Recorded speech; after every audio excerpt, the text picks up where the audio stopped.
Chapter 623.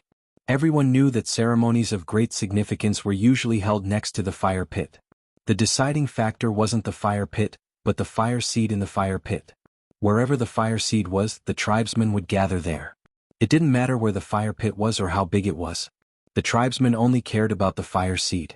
However, at this moment, the Yanjiao tribe that had just held a grand banquet was telling them that they were going to hold a ceremony here, in a place that wasn't even Yanjiao's headquarters? It was hard to understand. As for Gigu's advice, from their point of view, Yanjiao was clearly trying to hide something. There was obviously a secret here that they didn't want them to see. Their minds raced. Some people felt like they had discovered a secret and their eyes lit up. Initially, after the feast, they were thinking about how to find out more about the Flaming Horn tribe's secrets, especially about the fire seed.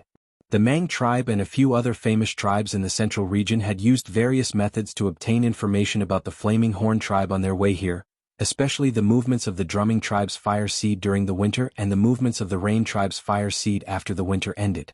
They were very curious and wanted to find out more about the Flaming Horn tribe's fire seed. Coincidentally, the chiefs and shamans of the Rain and Drumming tribe would be attending the Flaming River Grand Banquet. Everyone planned to have a chat with the chiefs of these two tribes after the banquet. A small tribe like this wouldn't reject a conversation with a big tribe like theirs. However, if they wanted to know the most accurate and core secrets, it would be best to ask the Flaming Horns. However, the Flaming Horns had always been a hot-tempered tribe, and they didn't have a good relationship with each other. Perhaps they wouldn't be able to hear the secret, and they might even be ridiculed. Who knew that this would give them a chance? The ceremony was definitely related to the fire seed. How could they miss such a good opportunity? Seeing was believing. The answer they got from Yanjiao would definitely be the most accurate. Of course not. The Yanjiao people wanted them to leave, but they had to stay here and watch. They wanted to see what the Yanjiao people would do.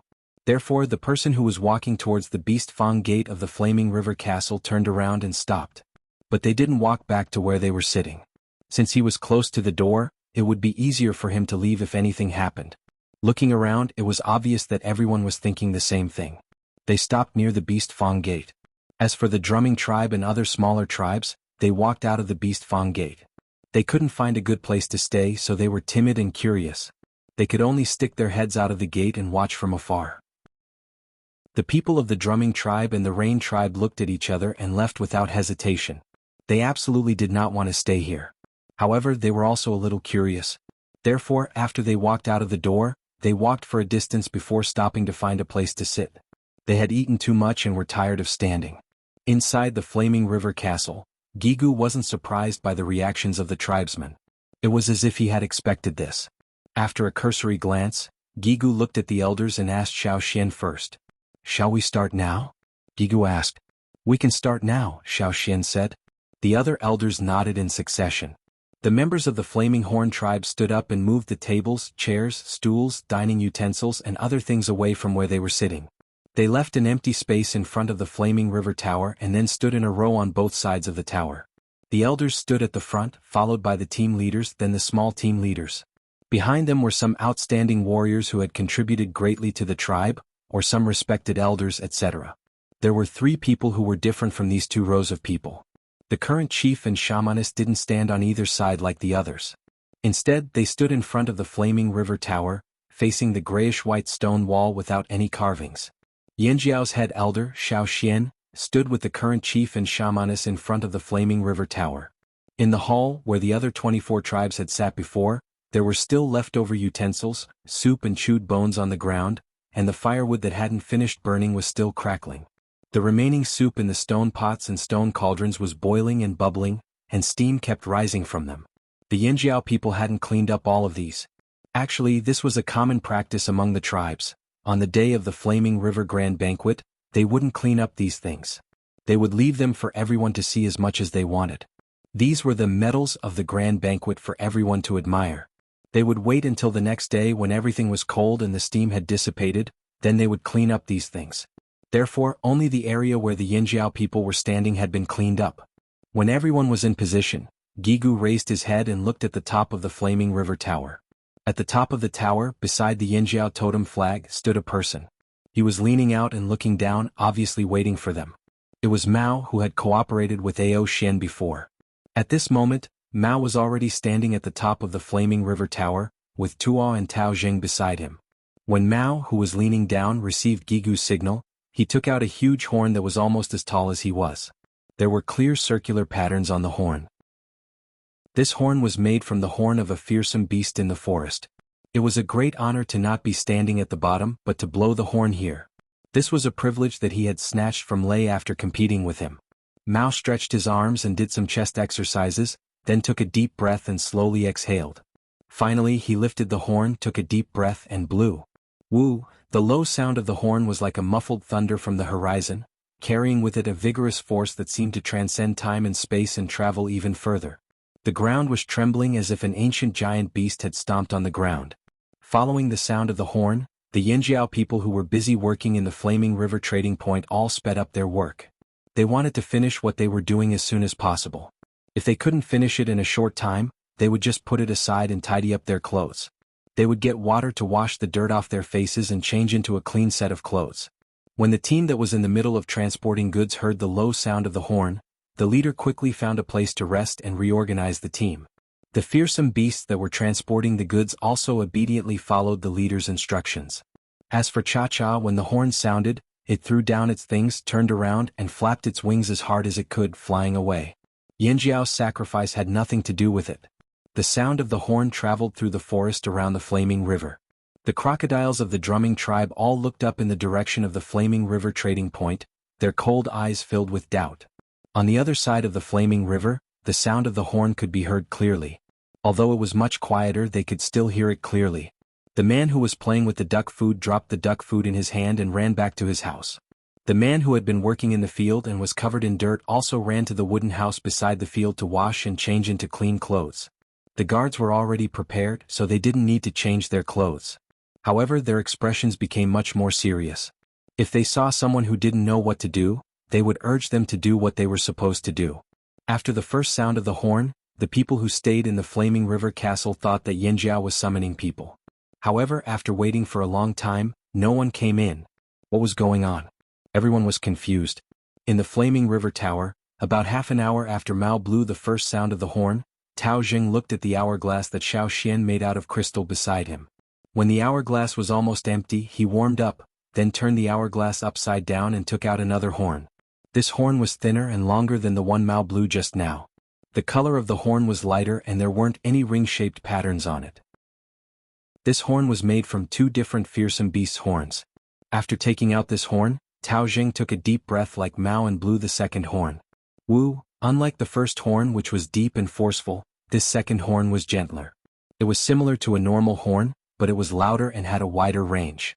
The spreading sound waves were like an invisible hand, smoothing out all the chaos.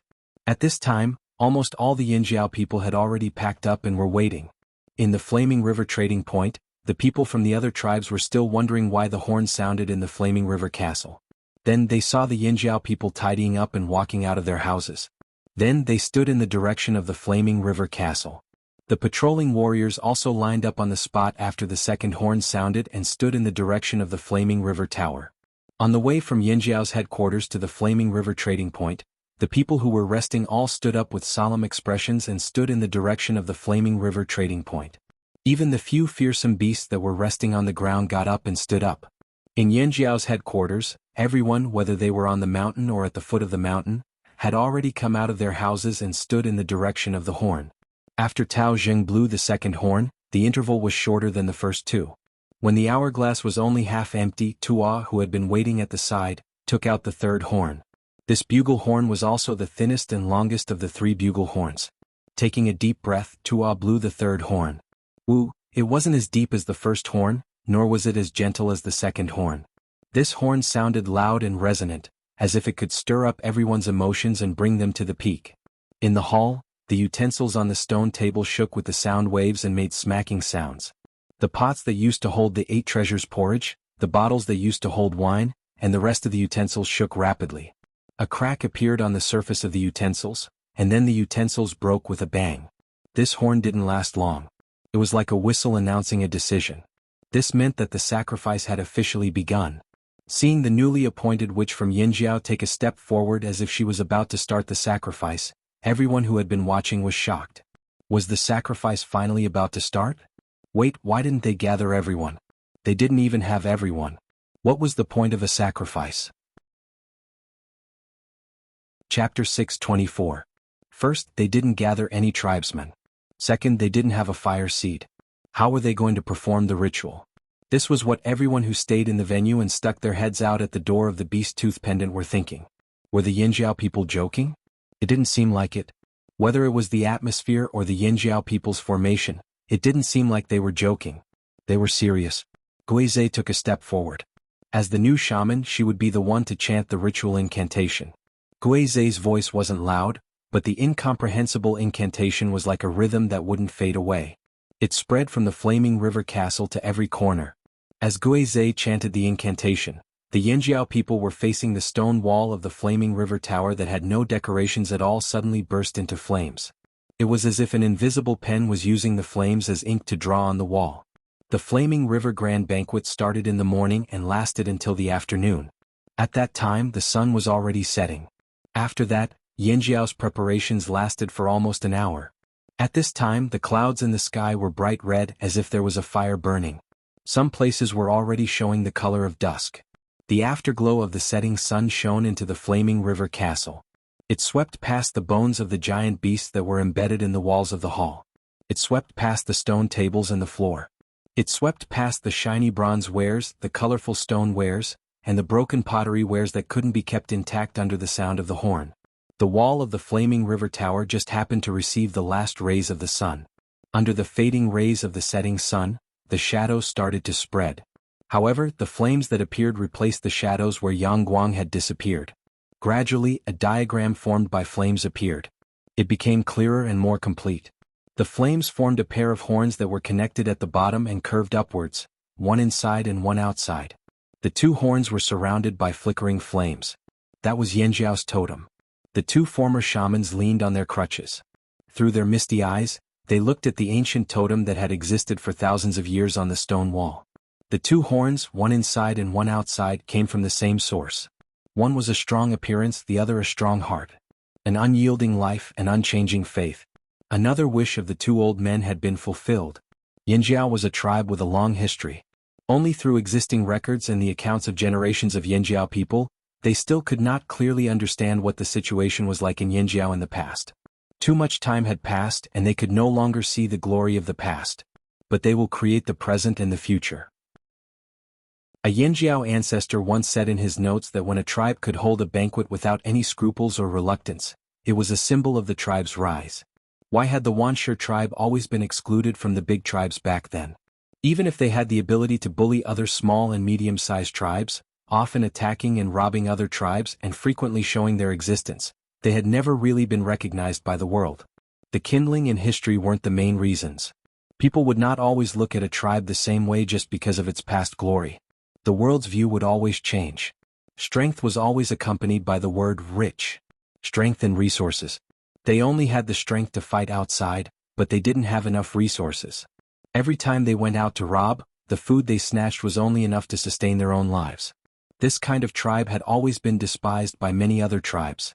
The Wuxia tribe didn't have the ability to hold a banquet, and they had never thought of holding one for outsiders. Yinjiao had destroyed the Wuxia tribe, and showed their existence more than once. In other words, in terms of strength they were actually recognized. Especially the strange strength of the Yinjiao people, it had left a deep impression on those who had met the Yinjiao people. But the world had never really compared Yinjiao to the big tribes of today. Just like how many people used to look at the Wuxia tribe, they would think, what's the use of just fighting me? Do you have wealth? Do you have enough food? People were realistic, and in their traditional way of thinking, enough food was the standard to measure everything.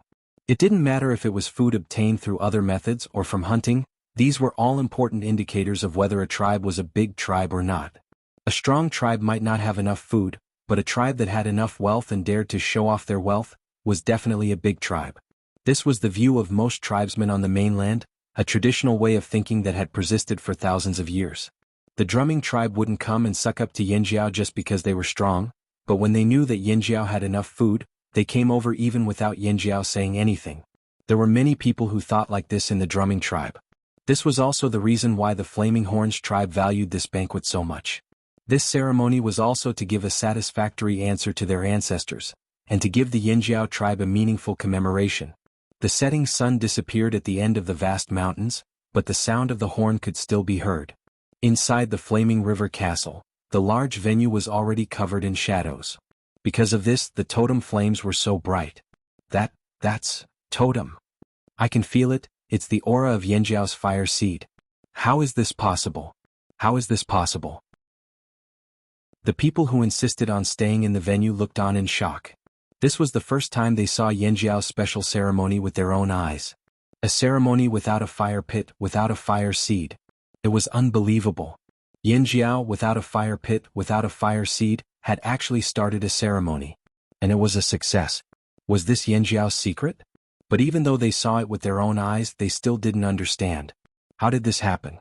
Just as everyone was puzzled, the venue changed again. The vague aura of the fire seed suddenly became clear, and it was still rising rapidly. On the walls of the venue, the remnant aura of fearsome beasts on the beast bones was completely suppressed. Even the blood that Zheng Luo and the others purposely left on the beast bones to add to the violent aura disappeared without a trace. It was still the same venue, but in the blink of an eye, everything changed. To the non-Yinjiao tribesmen, the aura of the Yinjiao fire seed gave them a bad feeling.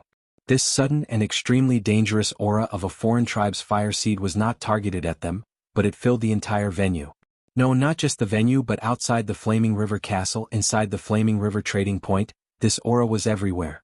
This made their hair stand on end, and they felt like their hair was about to explode. It was as if there was a cold electric current running through their bodies, causing many people to shiver. Abuli, who was hiding in front of the Beast Fang door, was peeking inside. The moment the flaming horn fire seed's aura intensified, the totemic patterns on his body also appeared. Fingernails as long as his fingers suddenly popped out of his fingers. On his large feet, fingernails as long as his toes also grew out with a whoosh. They were as long as his toes. The fine hair on his face grew longer and thicker. Abuli arched his back, spread his legs apart and put his arms in front and back. It was a strange pose. This was not what he wanted to do. It was a reflex. He did not look like he was going to fight. He was prepared to run away at any time. It was not just Abuli. The other tribesmen also had similar changes. Under the stimulation of the foreign fire seed's aura, they could only use their own totem power to resist. In an instant, all kinds of totem patterns, all kinds of specializations, and all kinds of external changes caused by the totem power appeared. It was completely different from before. Unlike these people, the Yinjiao tribesmen felt very good.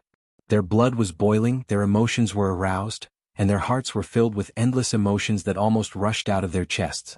However, no one made a sound. What replaced it was the sudden appearance of the totem patterns in their bodies, followed by the emergence of the flames. The flames gradually increased in number and covered a wider area, almost enveloping everyone's entire body.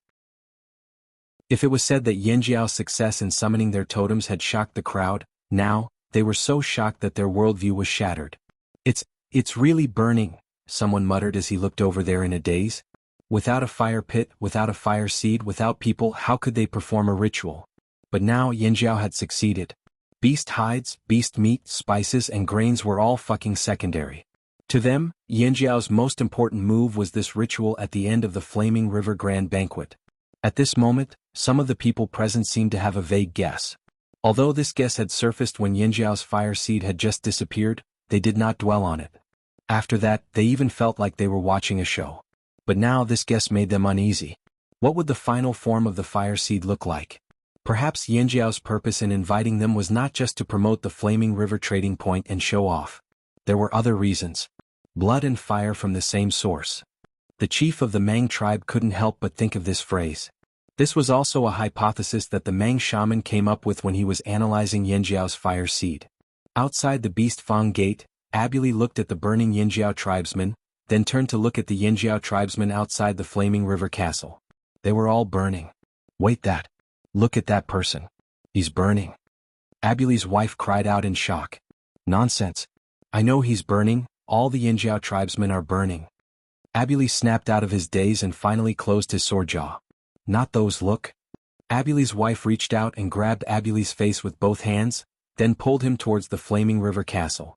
With one look, Abuli's eyes almost popped out of their sockets. His closed jaw dropped just like that. Ugh. Abuli slowly raised his head and looked into the sky. Finally, he raised his head and looked into the sky. He squeezed out 2 words, Ancestor. Chapter 625. Inside the Flaming River Castle, in the open space in front of the Flaming River Tower, there were 3 people facing the totemic flames on the wall.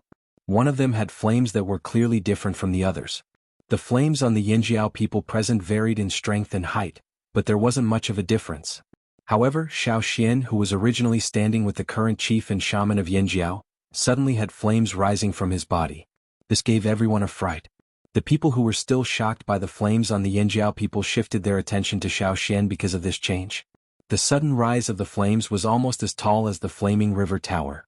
It continued to rise until it reached a height that everyone in the vicinity could only look up at. This was why Abuli was looking up instead of at eye level. What he saw was the flames on Xiao Xian's body rising. After the soaring pillar of flames stopped rising, it began to spread out in all directions. The pillar of flames grew thicker and there were even more flames floating out from it. Seeing this change, the Yinjiao people were only shocked for a moment before they calmed down. There was even a hint of joy in their eyes. This was why Xiao Xian was able to firmly occupy the position of Grand Elder and monopolize all 6 bone ornaments that only elders had the right to wear. No one complained because of this. Not everyone could wear these bone ornaments. The 6 bone ornaments represented the will of their ancestors. As for this flame giant, it would only appear when Xiao Xian wore it. One of the reasons they held this ceremony after the banquet was to give an explanation to their deceased ancestors. Now the bone ornaments had a reaction.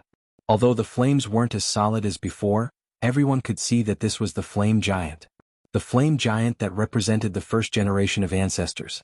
The will of their ancestors had appeared. This made the Yinjiao people present extremely excited.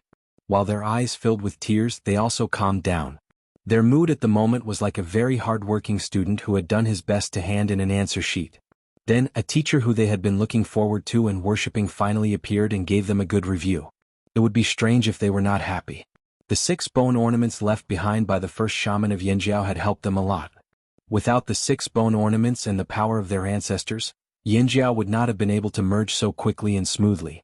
Whether it was the shock of being chased by the slave masters on the other side of the sea, or the return of breaking through the sea, he had borrowed the power of the ancestral bone ornaments. However, after the bone ornament broke through the sea, it seemed to have exhausted its energy and entered a dormant state. There were very few large fluctuations. When they were planning this sacrifice, they didn't expect the bone ornaments to suddenly work. This was a pleasant surprise. Perhaps it was because the power of the bone ornaments had not fully recovered, but the flames that gradually formed after it was raised seemed a little scattered. It was not solid enough and the human figure was not clear enough. Even so, the Yinjiao people were very satisfied. They wanted nothing more than to kneel down and kowtow a few times. Outside the Flaming River trading point in the forest, the tribesmen who came to attend the feast all left some people outside to wait. These people had to keep an eye on the Flaming River trading point and guard against any suspicious situations outside the trading point. Other than them, there were also some people who were not invited. They came because they were curious, so they hid in the forest. At that time, when the feast in the trading area started, the aroma of the food floated out, causing the people hiding in the forest to salivate. Their stomachs couldn't help but growl. They could only drink some water with the smell of soil and chew on the hard jerky. The sudden burst of flames in the trading area naturally attracted their attention. Flaming River Trading Point is on fire? What happened? Someone cried out in shock. Just now, they felt a very uncomfortable aura coming from the Flaming River Trading Point. They understood this. After all, this was Yinjiao's territory. It was normal to feel this way in someone else's territory. They didn't feel this way before and they were not used to it. But what was going on with this ferocious fire? Could it be the Yinjiao tribesman finally made a move? The person who spoke used his hand as a knife and made a chopping motion. It can't be. Would the Yinjiao people be so stupid? Also, those few tribes that went in, forget about those small tribes. Would people like the Mang tribe, the Thousand Masks tribe, and the Eight Limbs tribe be killed without a sound? The Hui tribe and Tian Shan tribe's eagles are still around, but they didn't come close. There were indeed eagles from the Hui tribe and Tian Shan tribe nearby, but they weren't hovering in the air right now. Instead, they were resting on trees or protruding rocks further away from the Flaming River Trading Point, observing the movements of the Flaming River Trading Point. They didn't hear the whistle that signaled an incident. None of the tribesmen who went in blew the whistle. Let's wait and see. The people hiding in the forest stared nervously at the trading point. Their nerves were taut, and they were ready to rush over at any moment. At the same time, the people who saw this scene in the Flaming River trading point were also shocked. Especially those in the Flaming River castle who were observing closely. Their emotions were extremely complicated. If the aura of the fire seed in Yinjiao was shocking enough, and then the spontaneous combustion of the Yinjiao tribesmen was shocking enough. Now the change in Xiao Xian's body was like a pot of oil being poured into a burning fire. It sizzled and burned everyone's nerves. They couldn't understand it, couldn't imagine it. This was a completely different world from what they used to know. All the views they had in the past had to be changed. Blood and fire of the same origin. This was the only reason why the Yinjiao tribesmen could cause such a commotion even though they didn't have a fire seed. Even if it was just a guess, they still couldn't calm down when they saw it for themselves. As for what they were seeing now, it was no longer something that could be explained by blood and fire of the same origin. This was probably a unique ability of the Yinjiao tribe, a power passed down by Yinjiao's ancestors. Outsiders couldn't obtain it.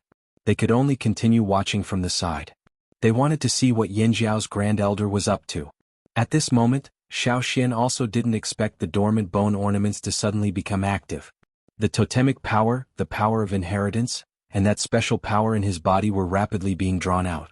The 6 bone ornaments hanging in front of his chest spun wildly like a whirlpool, sucking in Xiao Xian's power. This was different from the previous few times. In the past, these 6 bone ornaments either appeared on their own without Xiao Xian providing too much power. The timing of their appearance wasn't chosen by Xiao Xian either. Or Xiao Xian used his own power to activate the bone ornaments. Just like when the bone ornaments couldn't hold on anymore after breaking through the sea, Xiao Xian used his own power to support them. But now, the bone ornaments' power hadn't been activated by Xiao Xian. It could be said that they had appeared on their own. They just needed Xiao Xian's power to support them. The bone ornaments hadn't recovered. Xiao Xian thought of the reason. Perhaps the remnant left in the bone ornaments by the ancestor was too happy at this momentous banquet, so it had popped out on its own? Perhaps it was because of the ancestor's will, but Xiao Xian's emotions were affected by the sudden surge of power from the bone ornaments. It was as if he wanted to howl at the top of his lungs. Sure enough, the ancestor must be very happy. Xiao Xian moved under the influence of this emotion. The Yinjiao people. Their gazes moved from the tall flame giant to Xiao Xian. Their gazes went from boundless reverence to astonishment, and then to shock. Wait, Grand Elder, what are you doing? Don't raise your foot. Show mercy. We're still standing by your side, Grand Elder. Look at us. Please don't step on us. Please don't step on us. The Yinjiao people present, whether they'd seen Xiao Xian use the ancestor's power with their own eyes, or heard about it later, all thought the same thing when they saw Xiao Xian's sudden movement. All the Flaming Horn tribesmen, including the current chief and shamaness, as well as Duo Kong and the other leaders, turned pale with fright when they saw this. It was just that their faces were covered by the flames, so it wasn't obvious. If Xiao Xian raised his foot and stomped down, all the effort they'd put into this banquet would go to waste. Not only would they not be able to show off the Yinjiao tribe's strength, they'd be laughed at. If they were kicked at such a close distance, even if they didn't die, they'd be seriously injured. Especially Zheng Luo, Duo Kong, and the others who'd seen the flame giant's power with their own eyes. Their hands were shaking. Years ago, when they'd migrated from their habitat by the sea, they'd met the slave masters who'd chased after them. They'd seen Xiao Xian use the ancestor's bone ornament's power to stomp on the ground. Then the ground had cracked like an earthquake. It had also temporarily intimidated the pursuers, stopping them from continuing to chase after them. He could crack the ground, fight against a king beast, and break through the sea. Could they withstand this kind of power? They thought about how the ground had cracked when he stomped on it, and how large chunks of rock had been flipped over. Then they thought about what would happen if they replicated that scene here. They thought about the time they'd met the king beast at the salt mines. They hadn't even seen how Xiao Xian used the ancestor's bone ornament's power before they were all sent flying and buried in the snow. Every one of them was trembling in fear. The more they thought about it, the more scared they became. Zheng Luo and the others paled even further. Grand Elder, please don't do this. But from the looks of it, Xiao Xian didn't seem like he wanted to do this on purpose. Maybe it was the ancestor's idea? They really wanted to stop Xiao Xian from doing what he was about to do, but due to their reverence for their ancestor, they didn't dare act rashly. As they hesitated, Xiao Xian moved again. This time Xiao Xian didn't move his feet. Instead he moved his hands. Xiao Xian raised his arms casually. The blurry flame giant in the air also seemed to raise its arms. Seeing this, the Yinjiao people breathed a sigh of relief. It was good that Xiao Xian didn't raise his feet. They were so scared that cold sweat broke out on their foreheads. In the past, during sacrifices, the flame giant representing their ancestor had also raised its arms as if cheering. That was why they could finally relax. So the ancestor wanted to cheer. We were so scared. Wait.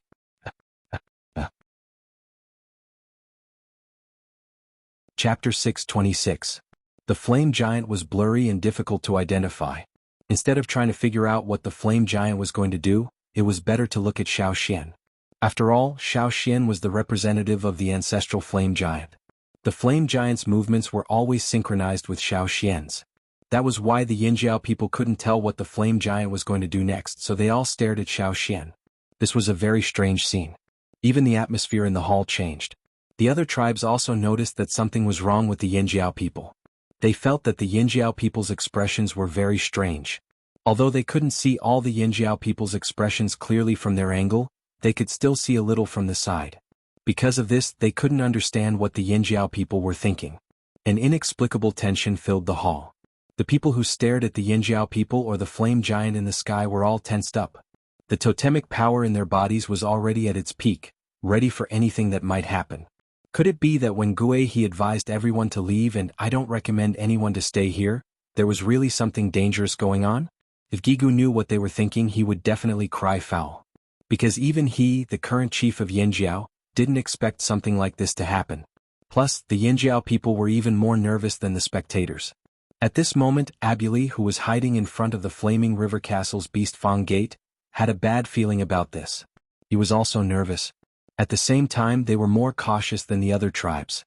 To put it bluntly, they were already cowards. When they were hunting for food in the forest, the slightest movement would make them run for their lives. Although their tribe wasn't big enough and didn't have the strength to compete with other tribes for resources, they were able to survive in the forest until now with their caution, intuition, and ability to escape. Since they felt that something uncomfortable was going to happen, they didn't hesitate anymore. Curiosity wasn't as important as their lives. Abuli reached out and scooped his wife up before running away while shouting, "Hide!" The other drumming tribesmen had been waiting for this moment. When they heard Abuli's words, they quickly ran after him. Outside the Flaming River Castle, there were many houses that looked like courtyards. When Xiao Xian was designing this place, he designed it to look like a courtyard house. After Abuli ran away from the Beast Fang Gate, he jumped into the house through the window. No one from the other tribes had been arranged to stay in this courtyard, and the Yinjiao people who were originally inside had already left the house, so there was no one else in the house. It was because of this that Abuli chose to hide in the house in the courtyard. The door of the house was closed, but two of the windows were open. Looking at the empty house, there was nothing inside. The person at the end of the line reached out with his long hand and hooked the wooden window with his fingernails. Then he pressed the window panel tightly. However, there was also a warrior from the drumming tribe who got stuck when he jumped through the window. It wasn't because he was too fat, but because he brought too much food with him. It was the leftover food from the banquet. There was too much food and the window was too small. He couldn't drag the food into the house. After weighing the pros and cons, he reluctantly put down the food and closed the window. In the blink of an eye, Abuli led almost 100 people to hide in the biggest house in the courtyard. Even though this was the largest room in the courtyard, it was still a little crowded with nearly 100 people who had eaten and drank to their fill. The doors and windows were tightly shut, and the house instantly darkened. Only the cracks in the windows and the gaps between the roof tiles could be seen. The darkness made them nervous. Puff, there was a long and soft sound. Abuli smelled the smell in the air, and his face turned green. Who farted? Sorry, I ate too much and couldn't control myself, said an apologetic voice not far from Abuli. But at this time they couldn't open the window and go out. They could only endure it. At the same time, in the Flaming River Castle, there was a huge commotion almost as soon as Abuli and the others hid in the house. Xiao Xian raised his arms, but it wasn't like his usual cheering posture. After he raised his arms, he opened them to both sides. Then, like a person standing in the wind, he shook his sleeves. At the same time, the flame giant opened its arms and shook them like Xiao Xian. In the next moment, it was as if a strong gust of wind blew past, elongating the flames on the flame giant's body. Long, wide sleeves seemed to have been pulled out from its arms. Its body also looked like it was wearing a long robe that was blown up by this gust of wind. However, this was just the beginning. The sleeves were pulled out again, and the flame giant's entire body seemed to have been elongated. It was like a torch that was blown by the wind, leaving a long tail of flames behind. However, unlike the torch that was blown by the wind, the flame giant's body was still there. It didn't become lighter or shorter. On the contrary, countless flames gushed out from its body, turning into a long stream of flames that flowed into the distance.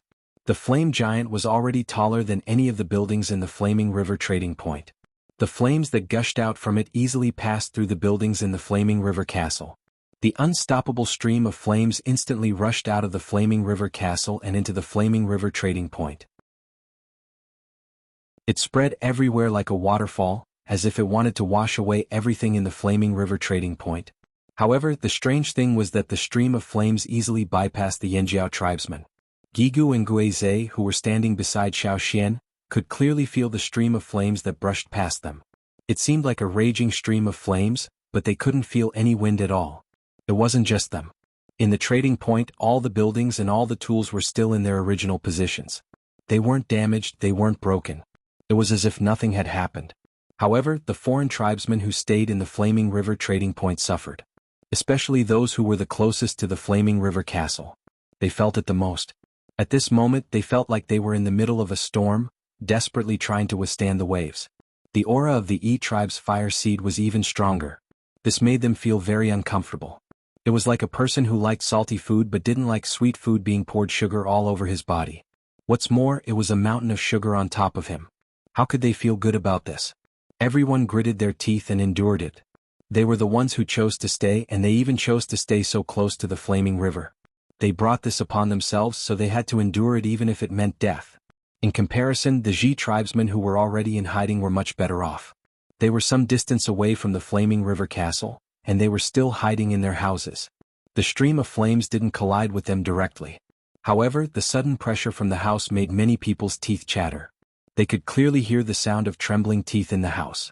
Abulima's lips trembled as he tried to control his chattering teeth. He was going crazy. What was going on? What did Yanjiao do? My legs have turned to jelly from fright. Chapter 627. In just a few seconds, the entire Flaming River trading point was engulfed in flames. The buildings in the trading point were blurred by the flames.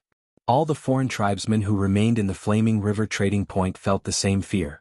The sudden pressure made them tremble in fear. Unfortunately, their leaders were still inside the Flaming River Castle, so they couldn't find their leader. They didn't know what to do, so they could only squeeze together with their companions, like little chicks huddling together in the wind for warmth. They gritted their teeth and endured the pressure. They were worried that something had happened in the Flaming River Castle. They were worried about the safety of their leaders, but they didn't hear any whistles. Without any whistles, they didn't dare to act recklessly. This was something their leaders had emphasized many times before they came. They couldn't act recklessly. Now that something unexpected had happened, if the other tribesmen had whistled for help, they would have rushed over because their own leaders might have gotten into an accident and couldn't blow the whistle. But now, none of the big tribes that had come over had blown the whistle yet. Outside the Flaming River trading point, the people who had been staring at the trading point were also shocked to see the trading point bathed in flames. If they hadn't sensed that it wasn't an ordinary flame, but a flame similar to a fire seed that wouldn't burn people or things, they would have rushed over. What's going on over there? Someone was going crazy. Even if the flames weren't normal and wouldn't burn people or things, the rejection of the foreign fire seeds still made them very uncomfortable. It wasn't there before, so why did it suddenly appear now? What should we do? Should we go over and take a look? Wait. Keep waiting. Another person squeezed out a few words from between his teeth. Without any whistles, it was impossible for all the leaders to die. Even if they didn't believe in anything else, they still had confidence in their own leaders. How could their leaders be so useless? Wait. They could only wait. Wait for the whistle to sound or wait for the other side to calm down. After about half an hour, the flames in the trading point gradually dimmed and disappeared. Inside the Flaming River Castle, the giant flame giant also slowly faded until it disappeared. The aura of the Yanjiao fire seed that filled the area also disappeared. This made all the foreign tribesmen in the trading point finally breathe a sigh of relief. Was it finally over? They weren't sure. They were scared stiff. Who knew if there was anything else after that? Hence, after the flames and the flaming river trading point disappeared, a portion of the people standing on the road were flaming horn tribesmen. They were refreshed and full of energy. Their eyes were still filled with excitement, as if they were believers who had just bathed in the holy light. This was the complete opposite of the other tribesmen who looked tense and nervous. The drumming tribesmen who were hiding in their houses also opened their windows a little to see what was happening outside. They were timid and cautious, so they would only come out after making sure there were no more threats. The people who were left outside the Flaming River Castle all hurried towards the Beast Fang Gate. They wanted to make sure that their chief was safe. When they saw the people coming out, they let out a long sigh of relief. Although the expressions of the leaders were not very good, they did not see any injuries. That was enough. The people who found their backbone did not worry anymore. They just waited for their chief's orders. The Yanjiao people were inside wrapping up the ceremony, but the few tribesmen who were watching were not in the mood to stay any longer. They came out with pale faces and called for the people waiting outside the Beast Fang Gate to return to the courtyards that Yanjiao had arranged for them. The Mang tribesmen returned to their courtyards. After their subordinates reported, Chief Fugui waved his hand and asked everyone to leave, leaving only Huang Yi behind. "Did you feel it before?" Fugui asked. Huang Yi was stunned. He didn't understand what his chief was talking about. According to the people who came to report, no matter if it was the Yanjiao tribesmen in the trading point or the Yanjiao tribesmen outside, they all had the same changes, Fugui said. "You mean?" Huang Yi made a fiery gesture with his hand. Fugui nodded. "It's not just them. I heard from the people who were watching over Yanjiao that the people there also had the same changes." Huang Yi's eyes widened. "It's so far away and there's even a river between us. How is that possible?" "That's what I'm concerned about too." Fugui looked thoughtful. He was indeed getting more and more interested in the other form of the fire seed. "No matter what, we have to change our original plan. I plan to stay here for a while," Fugui said. Initially they just wanted to take a look at the Flaming River trading point and see what the Flaming Horn tribe was really like. They wanted to know if they could really hold a grand banquet like this. In their plan, they didn't plan to stay here for too long. After all, they weren't familiar with the Flaming River region and there weren't many expedition teams here. This had always been a remote and poor place on the mainland. They didn't want to stay here for too long. But now Fugui changed his mind. He didn't care about the food at the start of the Flaming River Grand Banquet. Now he only cared about two things. First, the green weapons in the Yanjiao tribesmen's hands. Second, and most importantly, the thing he cared about the most, the other form of the fire seed. Fugui had a feeling that if he didn't figure this out, he would definitely regret it. "Maybe our tribe will make the same choice as Yanjiao." Fugui sighed. Huang Yi understood what Fugui meant by the same choice. He couldn't help but worry. "But the fire seed concerns the entire tribe. We should think more about it." "Of course. But I have a feeling that we'll still choose the same path as Yanjiao." Fugui was disappointed. Seeing that Huang Yi still didn't agree, he said, "Why do you think Yanjiao revealed this secret? They kept it in for so long and didn't even say anything in the fearsome beast forest. Why did they half reveal it now? Yanjiao wants to show off? Or they want to use this matter to squeeze more things out of our hands?" Huang Yi answered tentatively. Fugui smiled helplessly. "Neither." As he spoke, he raised his hand and pointed in a direction. That was the direction of the desert. "Rock Hill City?" Huang Yi asked. "More than that." The expression on Fugui's face was very strange. It was something that Huang Yi had never seen before. It seemed like he was looking forward to it, but also a little uneasy. But more than that, he was looking forward to it. On the other side of the sea. Different from some tribes where strength was the most important thing, where the strongest was the leader, every generation of leaders of the Mang tribe was carefully selected. Their strength may not be the strongest in the tribe, and they may not even be in the top 3. However, they must be smart and farsighted. No one knew when the Mang tribe began to implement such a selection method. If Xiao Xian knew this, he would definitely sigh. No wonder they were one of the strongest tribes in the central region. Not every tribe could have such awareness. No wonder the Mang tribe had been able to develop steadily. Although the leaders of the Mang tribe might not be able to do everything perfectly, and their thinking was still very limited, sometimes it had to be said that their leaders, whether it was the Mang tribe's chief or the shaman, had a very sharp sense. Before Huang Yi could understand what the words "on the other side of the sea" meant, Fugui said again, "After this, the tribes around the Flaming River will definitely lean towards Yanjiao. Not to mention other tribes, just the tribes that came this time will definitely lean towards Yanjiao." Huang Yi agreed with Fu Gui's words. Perhaps other people would find it unbelievable that the Flaming Horn tribe was able to lure so many people over with just one meal. However, as someone who had held banquets before, they knew very well that the poorer the tribe, the easier it was for them to be lured over with just one meal.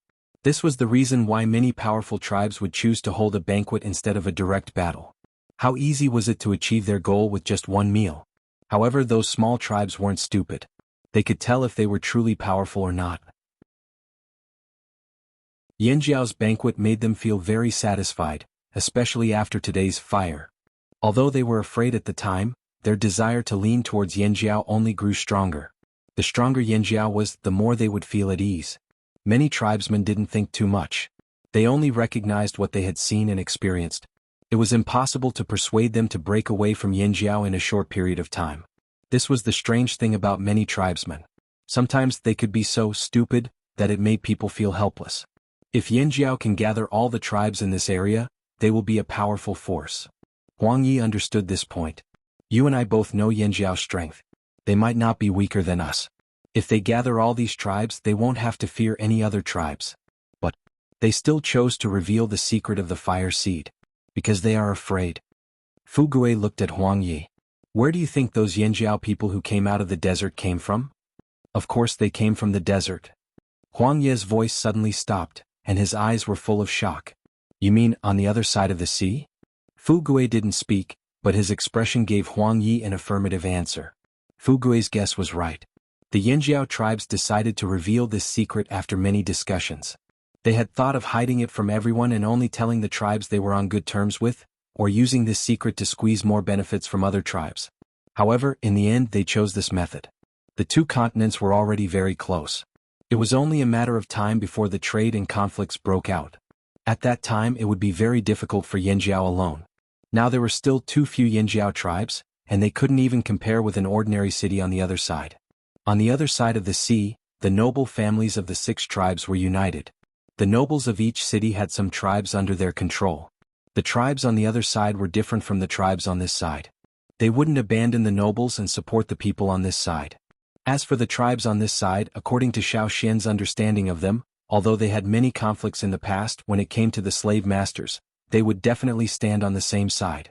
Even the Longboat tribe and Tianshan tribe who didn't like Yanjiao would still choose Yanjiao if they had to choose between Yanjiao and the slave masters. That night, the people of the few major tribes who stayed in the Flaming River trading point couldn't sleep well. They all had their own guesses and they were very close to the truth. The matter of the fire seed made them feel irritated. The original fire seed was gone, but the fire seed was still there. It was just that it existed in a situation where blood and fire came from the same source. Yanjiao had already proven this to them. Innovation was always accompanied by fear. Choosing this meant giving up something they were already used to. This was a huge challenge for the tribesmen. They were worried and hesitant. They weren't sure if this kind of innovation was good or bad for their tribe. It might be suitable for other tribes, but it might not be suitable for them. The original fire seed protected the entire tribe, but it also trapped them. There were many restrictions on what they could do. However, if one day the fire seed wasn't limited to one place, if the tribesmen didn't have to gather in one place all year round, what would the future be like with this freedom? Yanjiao chose this path of innovation. The drumming tribe and rain tribe followed in Yanjiao's footsteps. Then who would be the next to make the same choice? Chapter 628. After the Flaming River Grand Banquet ended, the Flaming River Trading Point was officially opened. Large stone tablets were erected at the entrances of the trading point. The rules of the trading point were engraved on them. Every new face that entered the trading point would be reminded by the Flaming Horn Guards to read the rules. Otherwise they wouldn't even know why they were killed in the trading point. Once their lives were at stake, those who didn't care immediately retreated to take a closer look. Many of these new faces had followed the other tribes to the banquet. Previously they couldn't enter, but now that they heard that the Flaming River Trading Point was finally open, they finally mustered up the courage to enter after a night of contemplation. Those who were used to traveling long distances all had an adventurous mentality and were full of curiosity. Otherwise they wouldn't have persisted for so long. When they were observing the Flaming River Trading Point from afar, they were so curious that they wanted to reach out and scratch it, but they couldn't reach it. Now they could finally see everything in the Flaming River Trading Point with their own eyes. Of the 24 tribes who came to the banquet yesterday, none of them left. Some of them had already planned to trade here and return later, while others were waiting for the best time to leave. For example, the drumming tribe didn't leave yesterday because they ate too much and couldn't run. Plus, there were all kinds of dangers outside. Now that a night had passed, they had already digested most of their food. They had already finished all the food they brought from the Flaming River Castle. Now they were just waiting for the people outside to come in so they could escape. If they left early, they might be blocked by the people outside with bad intentions. The safest way was to wait for those curious people to come in before they left. There were a few other smaller tribes who had the same idea. They weren't good at other things, but they were very good at predicting the best time to escape. The people who entered the Flaming River trading point were attracted by all kinds of fierce things. Oh look at such a big piece of meat.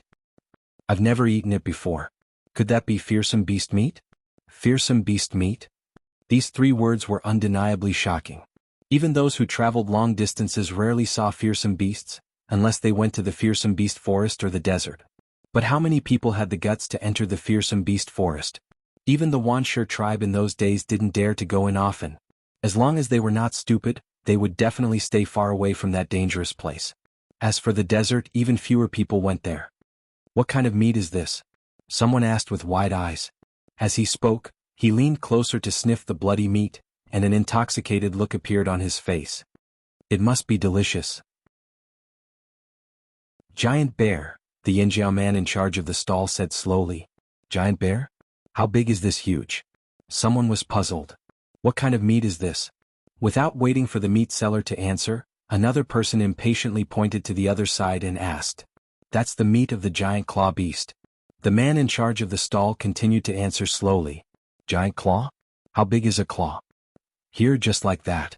The man who was selling beast meat pointed at the stall next door that was selling beast fangs and beast claws. The third one from here is the giant claw of the giant claw beast. Oh, a group of people rushed over. This is the giant claw of the giant claw beast? Yes. The uncle who was selling beast fangs and beast claws smiled with his white teeth. He seemed to casually move the giant claw over to let this group of people who hadn't seen the world take a closer look. The people who rushed over touched the beast claw from top to bottom, then from bottom to top again. Their eyes shone as they stared at the giant beast claw that was more than twice their height. Then what kind of beast claw is this? Someone pointed to the side and asked. That's a beast tooth. Such a big beast tooth. It's alright, it's not that big. The uncle who was selling beast tooth once again showed his white teeth. Do you want to buy it? The people who were excited just a moment ago immediately looked as if they had been hit by frost. Their expressions were as if they had been frozen, and they were dumbfounded. They had come in too much of a hurry. In order to make it easier to follow them, they hadn't brought enough money. In their pockets, there were only a few glowing crystals and shells. The jade stones were also lonely and of poor quality. There really weren't many things that could be used as currency. At first, they wanted to trick the Yinjiao people, but on second thought, if the Yinjiao people could hold a banquet to show off their wealth, how could they not have seen these before? Then they recalled what they had seen since entering the Flaming River trading point. They really didn't have the courage to trick the Yinjiao people. They thought about the rules written on the stone tablet when they entered the Flaming River trading point. Then they thought about how the uncle who was selling beast teeth and beast claws so casually moved the giant claw over. They would be killed, okay. But if they didn't bring anything back to show off, they would be letting themselves down. Go out and rob? Some people looked around fiercely, searching for the people from the smaller tribes. They heard that some of the tribes who came to the banquet were just small tribes that couldn't even fill their stomachs. If they didn't rob, were they going to rob the bigger tribes? Even idiots wouldn't do that. But when they started searching, the Ji tribe had already found a chance to escape. It would be difficult to catch up now. Some people didn't want to give up, so they gathered their companions and left the Flaming River trading point. Because of the rules, they didn't dare to do anything inside, so they could only go out and search. While these people were searching, the chiefs of the Mang tribe, 8 Limbs tribe, Long Boat, Thousand Mask, Feather, Tianshan, Hui and the other big tribes entered the Flaming River Castle again. But this time they weren't in the open air. Instead, they were led to a special meeting room inside the castle. Only a few chiefs went in. On the Yinjiao side, only Gigu and Xiao Xian were there. Xiao Xian stretched. He had been busy the whole day yesterday and he still had to finish up at night, so he didn't sleep much. His ancestor's flame giant had consumed a lot of his energy, so he was sleepy now. When Xiao Xian stretched his arms, Everyone in the meeting room looked at Xiao Xian in unison. Sensing their stares, Xiao Xian said, "Don't be nervous, I'm just stretching." Those people didn't care.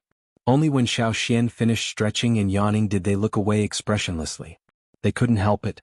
They were shocked by what happened yesterday. They didn't know what the flame giant was, but they knew that it was definitely Xiao Xian's doing. He just waved his sleeves and spat out fire in the trading point. Now they were all traumatized. When they saw Xiao Xian stretch his arms, they couldn't help but feel nervous. Jianghu knew this feeling very well, but he knew that the ancestors' flame giant rarely came out during non-ritual times. So when he saw everyone's reaction he wanted to laugh but he couldn't. Yesterday when the ancestors' flame giant came out, he was standing beside Xiao Xian. At that time he was so scared that his back was covered in cold sweat. After calming himself down, Jianghu looked at Xiao Xian. When he saw Xiao Xian nod he said, "Let's begin." The stone door of the meeting room closed with a bang, blocking out the sound from inside. When night fell, the stone door opened again. The chiefs had complicated expressions on their faces. They couldn't tell if they were happy or angry. On the 5th day of the Flaming River Trading Point's opening, they left with their people. The curious travelers who came with them also left one after another. With their publicity, the Flaming River Trading Point's name quickly spread across the mainland. To the tribesmen on this mainland, which tribe destroyed which tribe was at most a short discussion.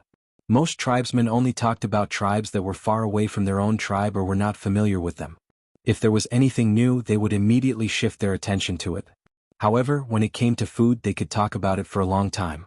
Some of them were even counting with their fingers the number of tribes that had held banquets in the past few years. This was especially true for the travelers from the various trading points. When they were free they would gather together to discuss. I wonder what Yinjiao ate at the banquet. Anyway, I heard that a few big tribes praised it. That means the Flaming River Trading Point is very powerful. It's not the Flaming River Trading Point that's powerful, it's the Yinjiao tribes that are powerful. It's all the same. Did you guys go with them? No, we know a tribe. Someone went with them. Those rumors are all true? This huge beast tooth, this huge beast claw, are they all real? Someone stood up and gestured. Hey, it's not that small, it's much bigger than what you said. Too bad they didn't bring enough things back and couldn't buy a huge beast claw. That kind of beast claw, TSK, you don't need to polish it, you can use it as a weapon. I heard that it can cut through stone in an instant. It was rare for that person to receive so much attention, so he felt proud. He cleared his throat and continued to tell everyone what he had heard. Gradually, more and more people gathered around. Every now and then they would gasp or exclaim in unison, "Ah, ha, yeah," or, "Oh." Hey, those who went with them didn't have anything to buy the beast claw. Didn't they rob them? Someone asked. You dare to rob Yinjiao? The crowd looked at the person who asked the question as if they were looking at an idiot. In their hearts, Yinjiao was already on a whole new level. They were not inferior to the big tribes in the central region. When did I say that I wanted to rob Yinjiao? Am I that stupid? The person who asked the question explained. I said to rob those small tribes. No, the tribes in the Flaming River area are familiar with the terrain there. I heard that those who wanted to rob them lost them after a while. The person in the middle immediately picked up the topic and started to blabber on and on. Why don't we go on an excursion there after a while? The leader of one of the tribes who had been listening intently said. I was thinking the same thing, let's go together, the leader of another excursion team said. Haha, gather more people. Those small tribes aren't easy to rob, they're all very smart. The person who was telling the story only repeated what the person who told him before said. When that person was telling the story, he had to clench his teeth when he said the words, very smart. That person said that every time they chased someone in the forest they almost caught up with them, but those people always managed to escape. When they chased them they almost fell into a bottomless cave. That's why we should bring more people when we go to the Flaming River Trading Point next time. Don't fall into a deep pit and no one will save you. We can still rob the tribes there, someone said in an experienced tone. They had a good plan, but no one knew who would lose out when the time came. Chapter 629. News of the Flaming River Trading Point spread across the entire continent. Regardless of whether it was the large trading points in the central region or the trading point on the grasslands, people were quietly spreading the news of the Flaming River Trading Point. This was arranged by the major tribes, and it was also one of the things they promised the Flaming Horns. Once the trading point became famous, more people came. At first, there were only a few people who came every 3 days, but now there were teams coming every day. The teams that came this time all came with a purpose, so they brought a lot of things with them. They wouldn't return empty-handed. They traded for a lot of beast hides and fearsome beast meat at the Flaming River trading point. Beast fangs and claws were also selling well. Now, the Yanjiao people didn't have to store extra beast hides for long periods of time. Basically, they just had to register them at the Flaming River trading point. They didn't have to bring the goods far away. They just had to guard the Yanjiao headquarters and the trading point. When it was their turn to hunt, they would go to the forest for a walk. This saved a lot of manpower and time. This is even more convenient than when we were on the other side of the sea. Duo Kong had just returned from a hunt. He left some of the prey at the headquarters and dealt with the rest. He separated the beast hides and meat, separated the fangs and bones, and brought them to the trading point for the people in charge of setting up stalls to sell. The team that came 2 days ago hasn't left yet. They're waiting for this batch of beast meat. Today 2 more teams came. They said they were guarding the claws of the giant clawed beasts. Duo Li swung his arms and couldn't hide his pride.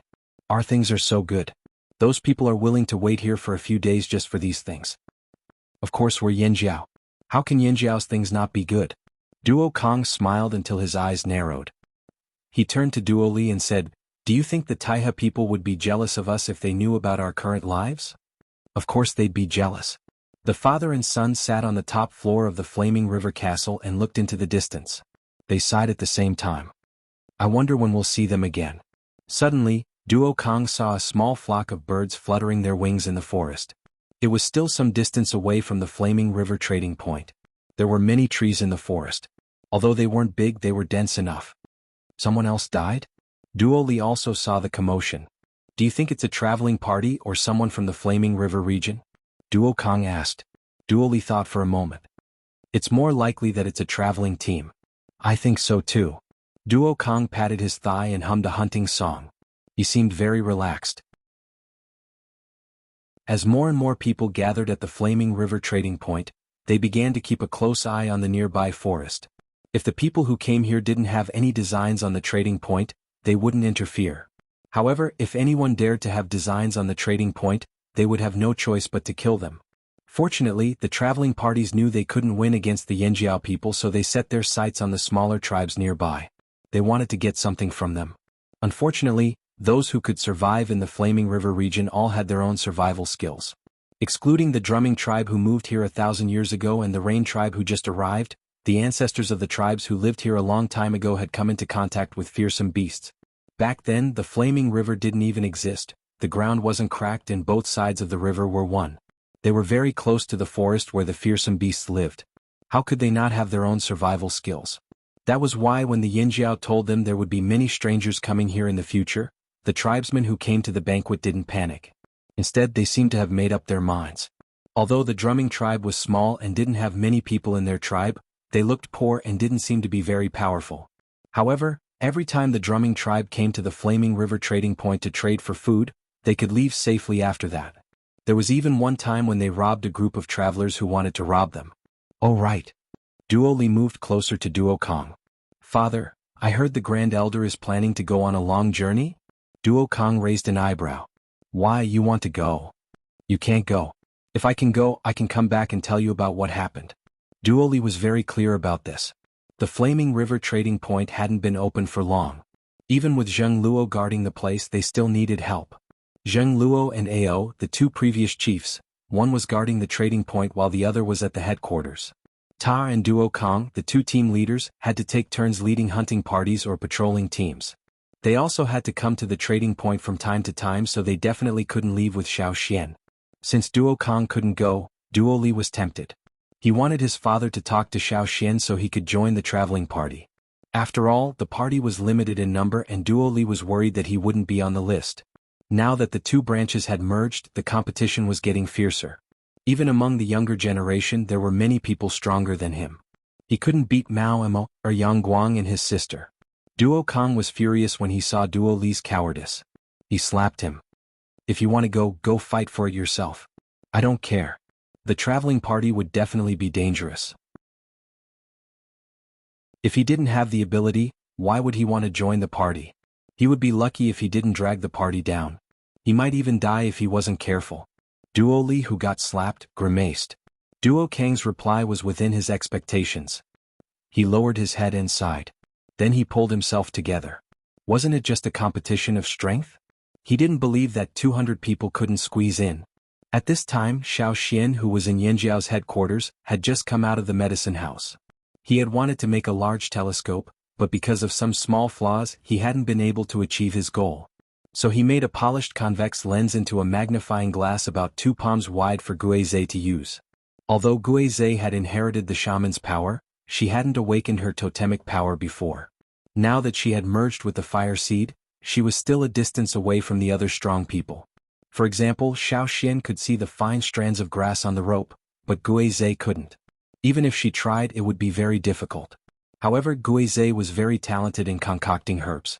Before she took over as the shaman, most of the herbs in the tribe were concocted by her. She had also concocted some new herbs with better effects. She had successfully concocted them into portable pills that could be stored for a long time. In this aspect, she was even better than the previous shaman. The old man was very pleased. Sometimes Guizhe would analyze every minute structure of the herbs. So it was very tiring to study herbs in the past. Xiao Xian's magnifying glass perfectly solved this problem. Xiao Xian was about to go on a long journey, and Guizhe had given him a lot of herbs. Although it was one of the shaman's duties to make medicine for a long journey, she was familiar with Xiao Xian, and Xiao Xian had helped her. She also gave Xiao Xian 3 fine-mouthed ceramic bottles with a total of 500 pills. This was the result of her nearly 20 days of work. These pills were for detoxification, especially snake venom. At this time of the year, the temperature was getting higher and higher, and there were more poisonous insects, snakes, and ants in the forest. It's new, so it must have a detoxification effect. I just don't know how effective it is. Guizhe couldn't be sure because she hadn't really tried it. She had eaten it before and knew it could detoxify poison, but she didn't know how strong it was. Okay, I'll test it out and tell you when I come back. Xiao Xian carefully put the 3 bottles into his animal skin bag, then went down the mountain to check on the farm. The 1,000-grain golds planting was going well. The fertilizer was already prepared. According to Jiju's suggestion, they rotted the meat and added the bones. They specially picked the bones of the beasts that liked to eat grass, sprouts and moss. Some of the bones were taken out of the bones and added in the bone marrow. Together with the experience of Chi and the rest who had taken care of the farm, the survival rate of the 1,000-grain gold was very high. However, the next step was the most important. Jiju once said that every tribulation of the 1,000-grain gold was very important. As long as they passed the first tribulation, they would reach the peak of their growth. The plants in the field had already passed the first tribulation. Every plant was already taller than Xiao Xian's waist. At this rate, they would soon face the second tribulation and grow even faster. Xiao Xian planned to guard the 1,000-grain gold until it passed the second tribulation before bringing the team on a long journey. If they were fast, they might be able to come back during the third tribulation and see the grains. Looking at the green patch, Xiao Xian thought that even if only a tenth of them survived, it would be enough to make him happy. Xiao Xian planned to travel further down the flaming river to see what was further downstream. They would live here for a longer time. In the past, they didn't have the means to travel further, but now they had to take a closer look to have an idea. There weren't many tribes in the upper reaches of the flaming river. This was the situation on the other side of the river. They chose to travel further down because they knew that there were more tribes in the lower reaches of the flaming river. Looking at the large blank space on the animal skin roll, Xiao Xian closed it. They didn't plan to travel too far. They just wanted to take a look at the situation in the lower reaches of the flaming river within a certain distance. This way they wouldn't be caught unaware if they were ambushed. Chapter 630. After taking a look at the farm, Xiao Xian went to other places. He would be away from the tribe for a while, but the exact date was uncertain. Before he left, he had to make some arrangements for the tribe. On the way to the animal pen, Xiao Xian happened to see Ao, who came to look for him. Ao was carrying a bulging animal skin bag in his hand. The drumming tribe just brought this over to pay off debts. Take a look and see how much it's worth. Ao handed over the bag in his hand. Xiao Xian took the bag and opened it. The yang guang outside was too strong for him to see clearly, so he went with Ao to a nearby wooden house. That was the temporary resting place for the people taking care of the animal pen. There were also patrolling warriors who would rest here for some water. Seeing Xiao Xian and Ao coming over, the people resting there quickly moved aside and stood guard nearby to prevent others from approaching. They knew that Xiao Xian and Ao must have something to talk about. Whether it was confidential or not, they would definitely stay away before they got permission. They would also prevent others from eavesdropping. After entering the house, Xiao Xian closed the open window, leaving only a small gap for ventilation. As soon as the house darkened, the water moonstones in the animal skin bag became more obvious. Not bright enough, not clear enough, not good enough. Xiao Xian could clearly distinguish the quality of the water moonstones in the animal skin bag with just one glance. A good water moonstone was not only bright enough to light up the house like a light bulb, but also looked pure. Otherwise it wouldn't be one of the common currencies. But here, some of the lights were very dim and couldn't meet the needs of many people. Not to mention light bulbs, even torches couldn't compare. Some of the lights barely met the requirements, but the light was very cloudy. The quality was less than 1/10. These must have been selected by the drumming tribe. They must have given us some of their preferences, but this is all, Ao said. After the fusion of the fire seed, the drumming tribe had already tried to break away from the original fire seed and use the power of the merged fire seed to catalyze the production of water moonstones. But the time was still short, so the water moonstones produced couldn't be compared to the previous ones. Ao could understand this. What are your plans? Xiao Xian asked. Keep it. Because the quality of these goods isn't good enough, we can't charge them according to the previous price. However, during the construction of the Flaming River Castle, the drumming tribe helped us many times. At that time they didn't accept any gifts from the Yanjiao. I think we should charge them at 30% of the original price, Ao said. 30% was close to a third of the normal price of a water moonstone. According to the actual situation, the water moonstones that the drumming tribe took out had to be reduced by 90%. It could only be counted as 1/10 of the previous water moonstones. After all, those dull water moonstones could not be used at all. They could only be regarded as trash. Ao was actually very satisfied with the drumming tribe as his neighbor. With the Wanshi tribe as a reference, he liked the people of the drumming tribe more. In addition, the people of the drumming tribe had helped them a few times. Now that the drumming tribe had just been rebuilt and was undergoing changes, their lives were not very good, so he still leaned towards the drumming tribe. Because this was just his own personal opinion, Ao still had to ask for Xiao Xian's opinion. Gigu was fine with it, but if he couldn't get Xiao Xian's approval, he still couldn't accept it.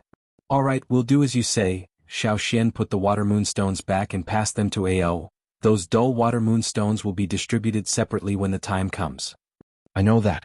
Ao didn't plan on using those dull water moonstones. Those dull water moonstones couldn't even illuminate the words on the animal skin scroll at a distance of a palm, let alone illuminate the road. When the time comes, we'll split the dark water moonstones and bring them to the farms. Tell them to put the dark water moonstones together at night and see if any insects come near, said Xiao Xian. The more crops there were in the farmlands, the more insects there would be. Although there were people in charge of catching the insects, and even the green ducks would help to get rid of the insects, that was all during the day. The insects that were active at night were difficult to deal with. Someone once tried to drive them away with torches and it was naturally effective. There were many creatures that were afraid of fire, and insects were also afraid of fire. However, they couldn't let the patrolmen drive them away with torches the whole night. Maybe it was because the aura of the Yanjiao people was too strong, but many birds didn't come near and even fewer came at night. As a result, the nocturnal insects were even more rampant. The warm weather, the moist riverside, and the large farmlands were really a paradise for mosquitoes, especially those that came from the depths of the forest where ferocious beasts were everywhere. They were very annoying. Now, they just happened to have some useless water moonstones to try. These water moonstones couldn't illuminate the area, but there was still some light, like the light from a mobile phone screen. Who knew if it could attract some nocturnal insects? Many insects at night were attracted to light, but they were not like the flying insects that flew to the fire. They would cleverly avoid the hot light source, the torches. Therefore, Xiao Xian planned to use these water moonstones to try. Even if they were useless, it didn't matter. He still had to try. When Xiao Xian said this, Ao had a hint of understanding. A person who had been a leader wasn't stupid.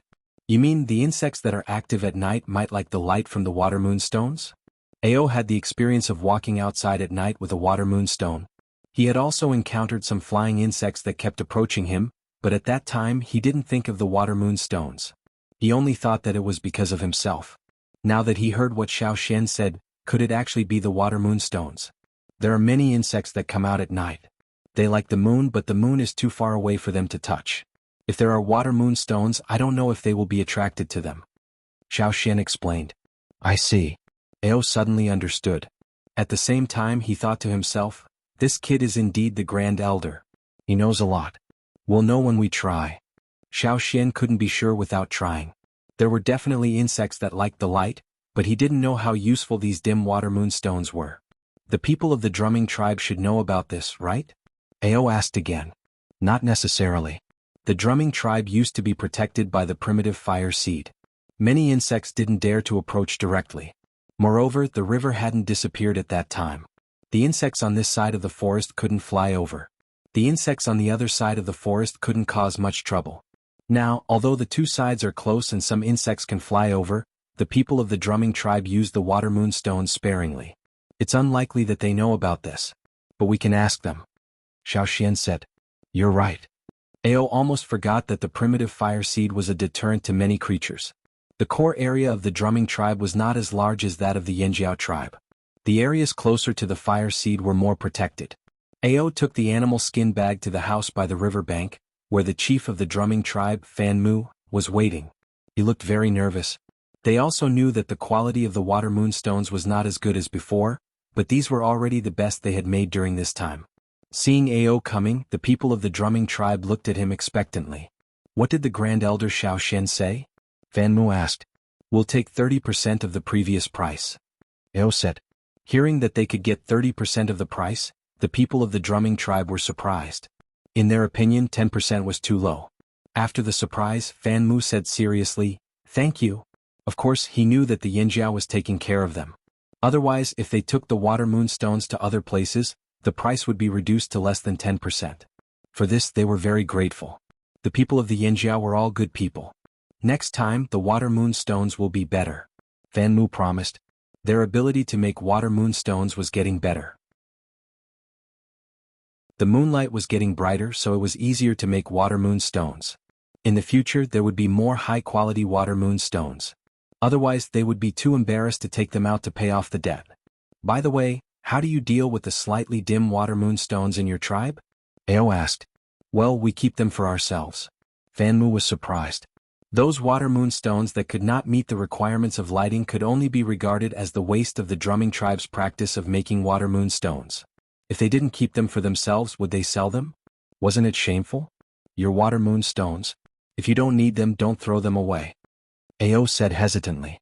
He was not sure whether Xiao Xian's night plan would work, but if it did, they would need more of those dim water moon stones. After all, the cost of those stones was low, so they could be used as waste. The people of the drumming tribe looked at Ao in confusion. They didn't understand what he meant. Wait, the first elder may need some of these water moon stones. Ao wanted to talk about their plan, but after thinking about it, he stopped and directly mentioned Xiao Xian. The people of the drumming tribe didn't seem to know whether the water moon stones could attract insects or not. But I don't know if it will work. He has to try it first and then I'll tell you. Ao Jia said. Okay. Fan Mu said quickly. After returning to the drumming tribe from Yanjiao, Fan Mu told the shaman. The shaman of the drumming tribe was very grateful to the Yanjiao when he learned that the water moon stones could be sold for 30% of the normal price. The dark water moon stones were another surprise. Although I don't know what the first elder Xiao Xian of Yanjiao wants to do, I hope he can succeed. The shaman said, if they need it, we can give them all of our water moon stones. Yes, I think so too. Fan Mu said. Those dim water moon stones were just the failed products of their practice. They were useless in their hands. If the Yanjiao needed them, they would give them all to the Yanjiao to thank the Yanjiao for taking care of them. That night. During this time, the two moons in the sky were no longer crescent moons. They were much brighter. However, compared with the full moon, there was still a gap. Even so, if the two moons directly shone on the ground, those dim water moon stones might not be able to compete with the moonlight, and the effect would be greatly reduced. Fortunately, there were clouds in the sky tonight. Most of the time, the two moons were covered by clouds, which made it easier for Xiao Xian to carry out his plan. Xiao Xian looked at the clouds in the sky, and carried a bag of water moon stones to the farmland. Chapter 631. When Xiao Xian arrived at the farm, Ao and the guards were already waiting there. They were all holding tools in their hands. Other than their own hunting weapons, there were also tools for guarding the farm, such as large nets made of vines, nets made of long poles and giant bombs. These were usually prepared, but most of them were only used during the day. They were rarely used at night. "Is everything ready?" Xiao Xian asked. "Yes, we were just waiting for you to start," Ao said. The farm guards who were called over were still puzzled. They didn't know why Ao called them over, but they would still follow the instructions of the two elders. Xiao Xian looked around and asked one of the guards, "Where are the bugs the most at night?" "Where are the bugs the most?" The guard thought for a moment, then pointed to Xiao Xian. "Over there." The crops planted there were more precious, mostly given by Jianghu. It was also close to the 1,000-grain gold. "Then let's go there and try." Xiao Xian walked over with the water moonstones in his hand. The two moons in the sky were covered by clouds not long after they came out, and the moonlight on the ground quickly disappeared. The bugs that were chirping somewhere paused when the moons disappeared, then continued chirping. It was very dark, but with everyone's familiarity with the farm, they wouldn't accidentally walk into a ditch. Even though it was dark with their eyesight, even if they couldn't see clearly at night, they could still see the nearby scenery with the fire burning on the ground. Xiao Xian did not start at the edge of the field, but at a place a little distance away from the field. He poured out the inferior water moonstones from the animal skin bag, piled them together, and arranged them into a circle. "Extinguish the torches, everyone back off," Xiao Xian said. The people around him followed Xiao Xian's instructions and extinguished all the torches they were holding. Because of the banquet, many of the patrolling and guarding warriors were very thrifty. They rarely used water moonstones for illumination. Although they didn't think that the banquet would make their tribe poor, they felt that it was better to be thrifty. That was why when they knew they were going to prepare for the showing-off banquet, everyone started saving up. In the tribe they wouldn't use water moonstones if they could use torches. Even though the Flaming River Grand Banquet had ended, they still didn't change this habit. That was why when Ao came to ask them, they couldn't tell if the water moonstones attracted insects because they had been using torches recently. The surroundings were dark, without any light. This made the area where the water moonstones were placed very obvious.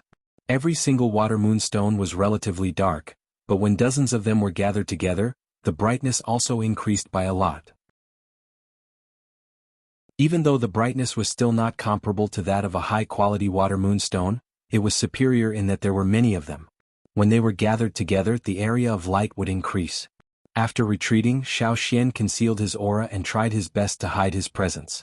The others had already received Ao's instructions and knew what to do. When Xiao Xian and Ao concealed their auras, they quickly followed suit. But they all stared curiously at the area where the water moonstones were placed. What could those dim water moonstones do? Fish for insects. The surroundings were very quiet. There were faint sounds coming from the mountain where the tribesmen lived. There were also the sounds of insects in the nearby forest, but no one paid attention to them. Xiao Xian listened carefully to the sounds around him. In the fields there were some man-made ditches with flowing water. The night wind blew and the leaves of the crops rubbed against each other, making a rustling sound. Xiao Xian tilted his head slightly and listened carefully to the sounds coming from one direction. It sounded like it came from the fields. Swoosh, swoosh, the sound of jumping came towards them. There were also the sounds of wings flapping rapidly in the sky. Those were the flying insects that were active at night. A slender figure appeared at the pile of rocks where the water moonstones were placed. The black figure was rather conspicuous among the pile of water moonstones that were emitting a dim light. It worked. Xiao Xian was delighted. When they saw the figure, the soldiers who had been staring at the farmland raised their eyebrows. Although they couldn't see it clearly, they knew what kind of insect it was just by looking at the figure. That kind of insect was one of the few that troubled them the most because it often moved above ground. It was underground during the day and only came out at night.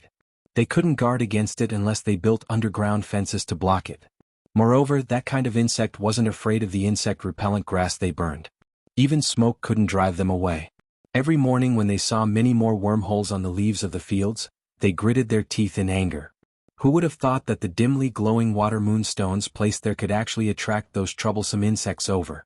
Almost at the same time as that insect, other nocturnal flying insects flew over from the sky. There were more and more of them. Soon, probably because they felt that there was no danger around, the other insects hiding in the trees, on the grass, and in the fields all flew over as if something was attracting them. There were more and more black figures covering the water moonstones. They were big and small, long and short, winged and wingless, jumping and flying insects. They all started to gather there. Some even fought to get the spotlight.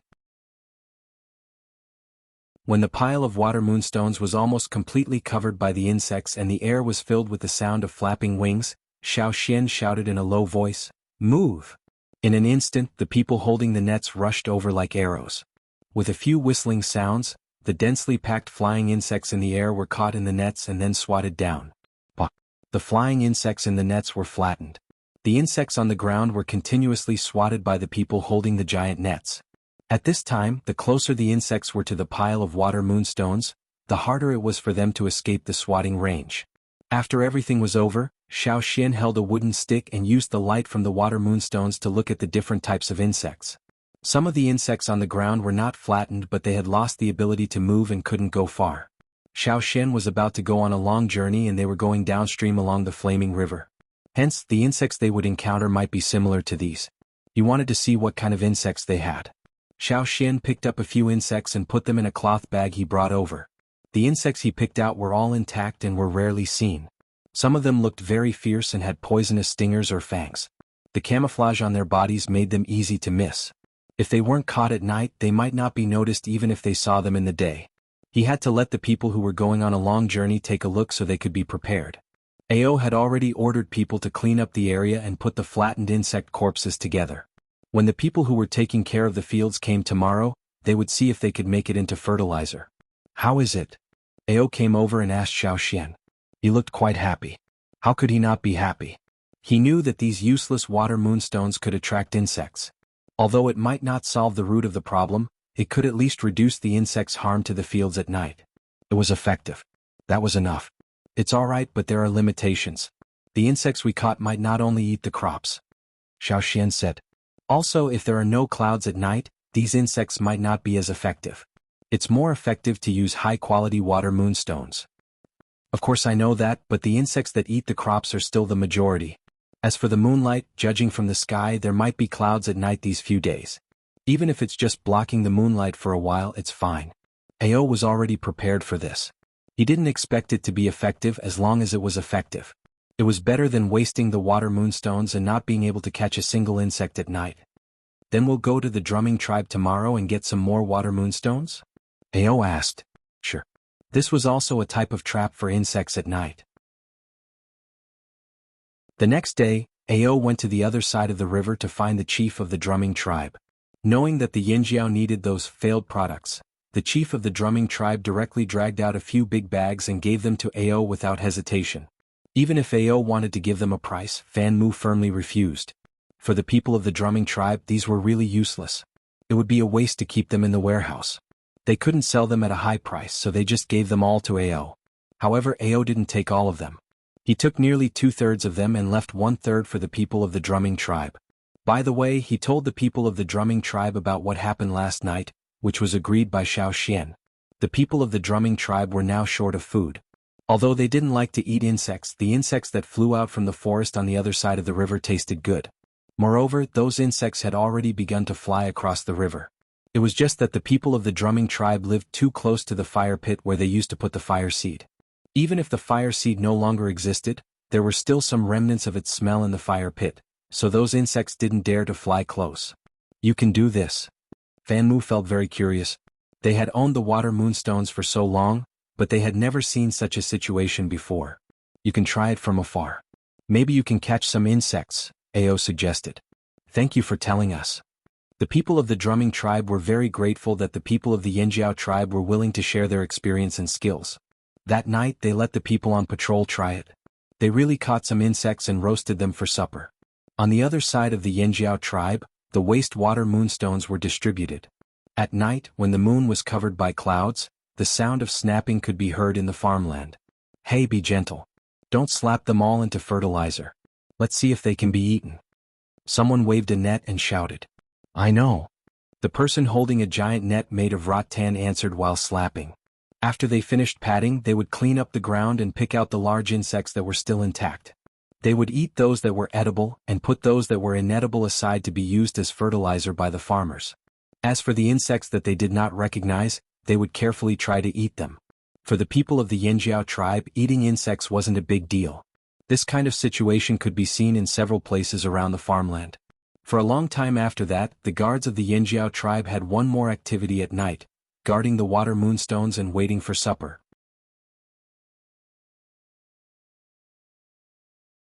Chapter 632. If the guards caught any insects at night, they would pick them out and store them for Xiao Xian to take a look when he was free. If there were any new unfamiliar insects, Xiao Xian would pick them out and put them together with the previous ones. After living in the forest for a long time, he could tell the threat of these insects based on their appearance.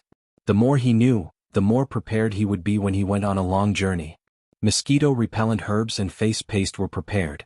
The further they went, the hotter the weather would be. When the rainy season ended and they left, they would have to wear sleeveless clothes. Some of them were even half naked. At that time they would have to apply some face paste made from herbs. Not only could it disguise them, it could also repel mosquitoes. The rainy season was before the full moon. Looking at the moon in the sky now, the rainy season was approaching. Before the rainy season, the Longboat tribe came again.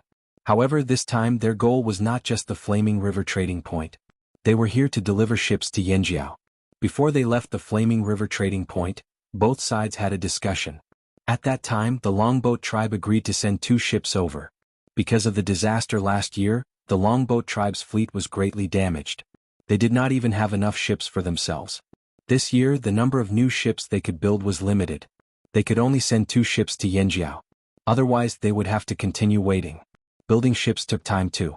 Moreover, the Longboat tribe was very particular when it came to building ships. They were very strict and spent a lot of effort on each ship. The 2 ships sent to Yanjiao looked similar to the ships in their fleet. They just had more sails. However, that was not all. This year, when the Longboat tribe was building ships, they made many technical improvements.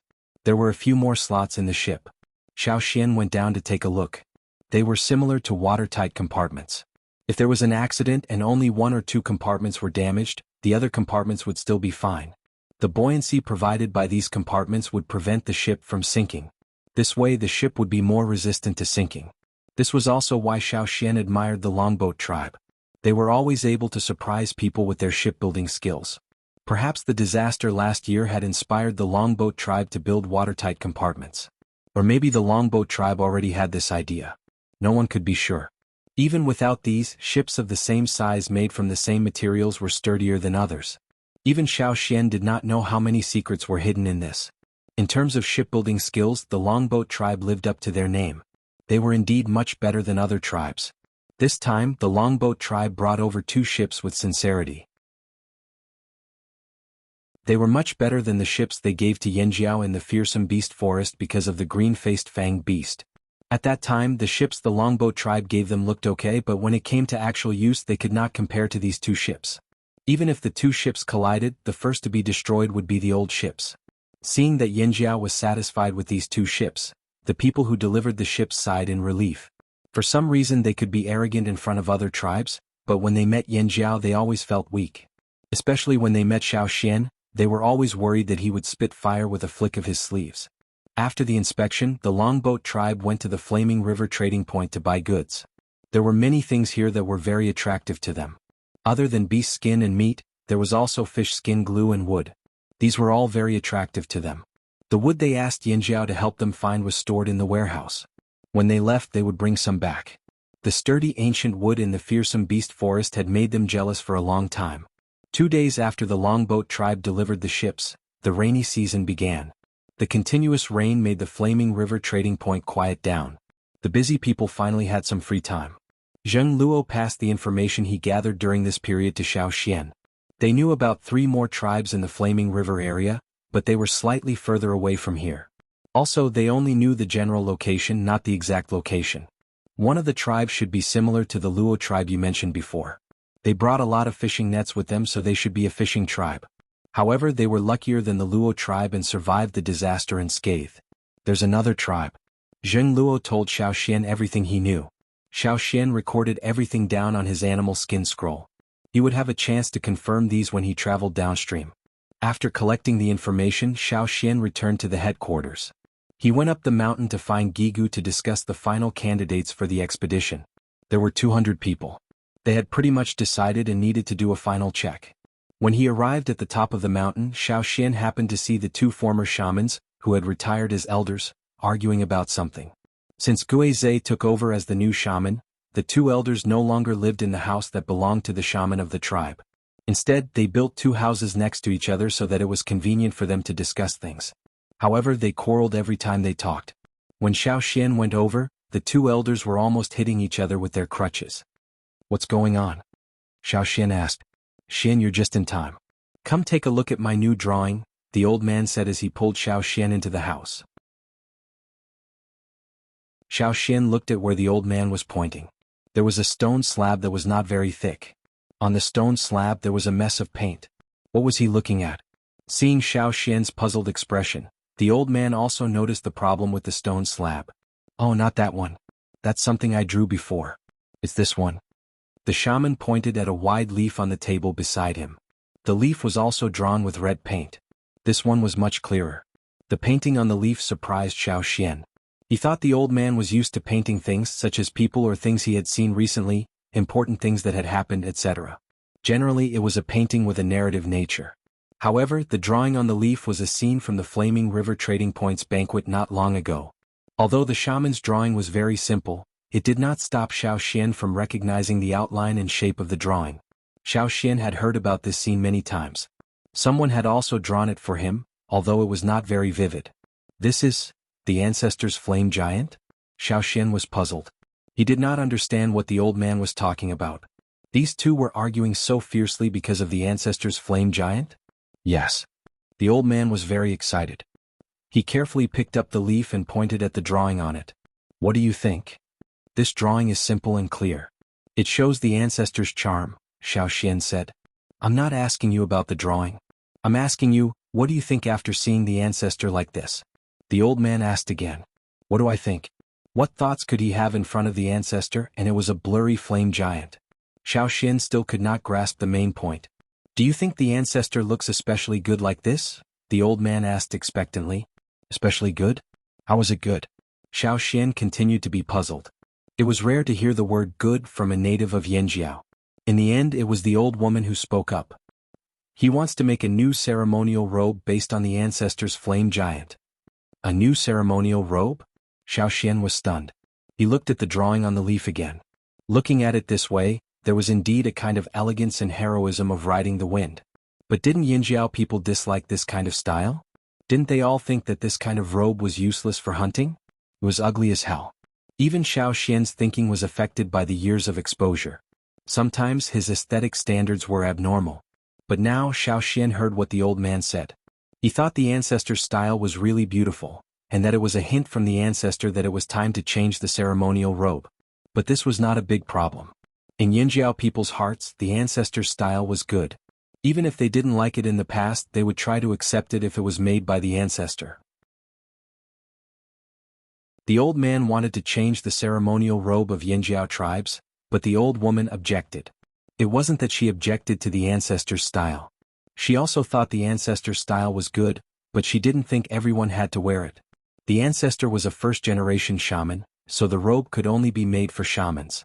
Xiao Xian imagined the elegance of those people, and then he imagined the tribesmen wearing animal skins, horns, and necklaces of animal teeth. They also had a cyan broadsword as wide as a person in their hands, white beast claw shoes, and a colorful snake belt around their waist. This strong contrast. You two can continue your discussion. Many of the changes were not caused by Xiao Xian. Instead, the people of this world changed spontaneously due to certain events.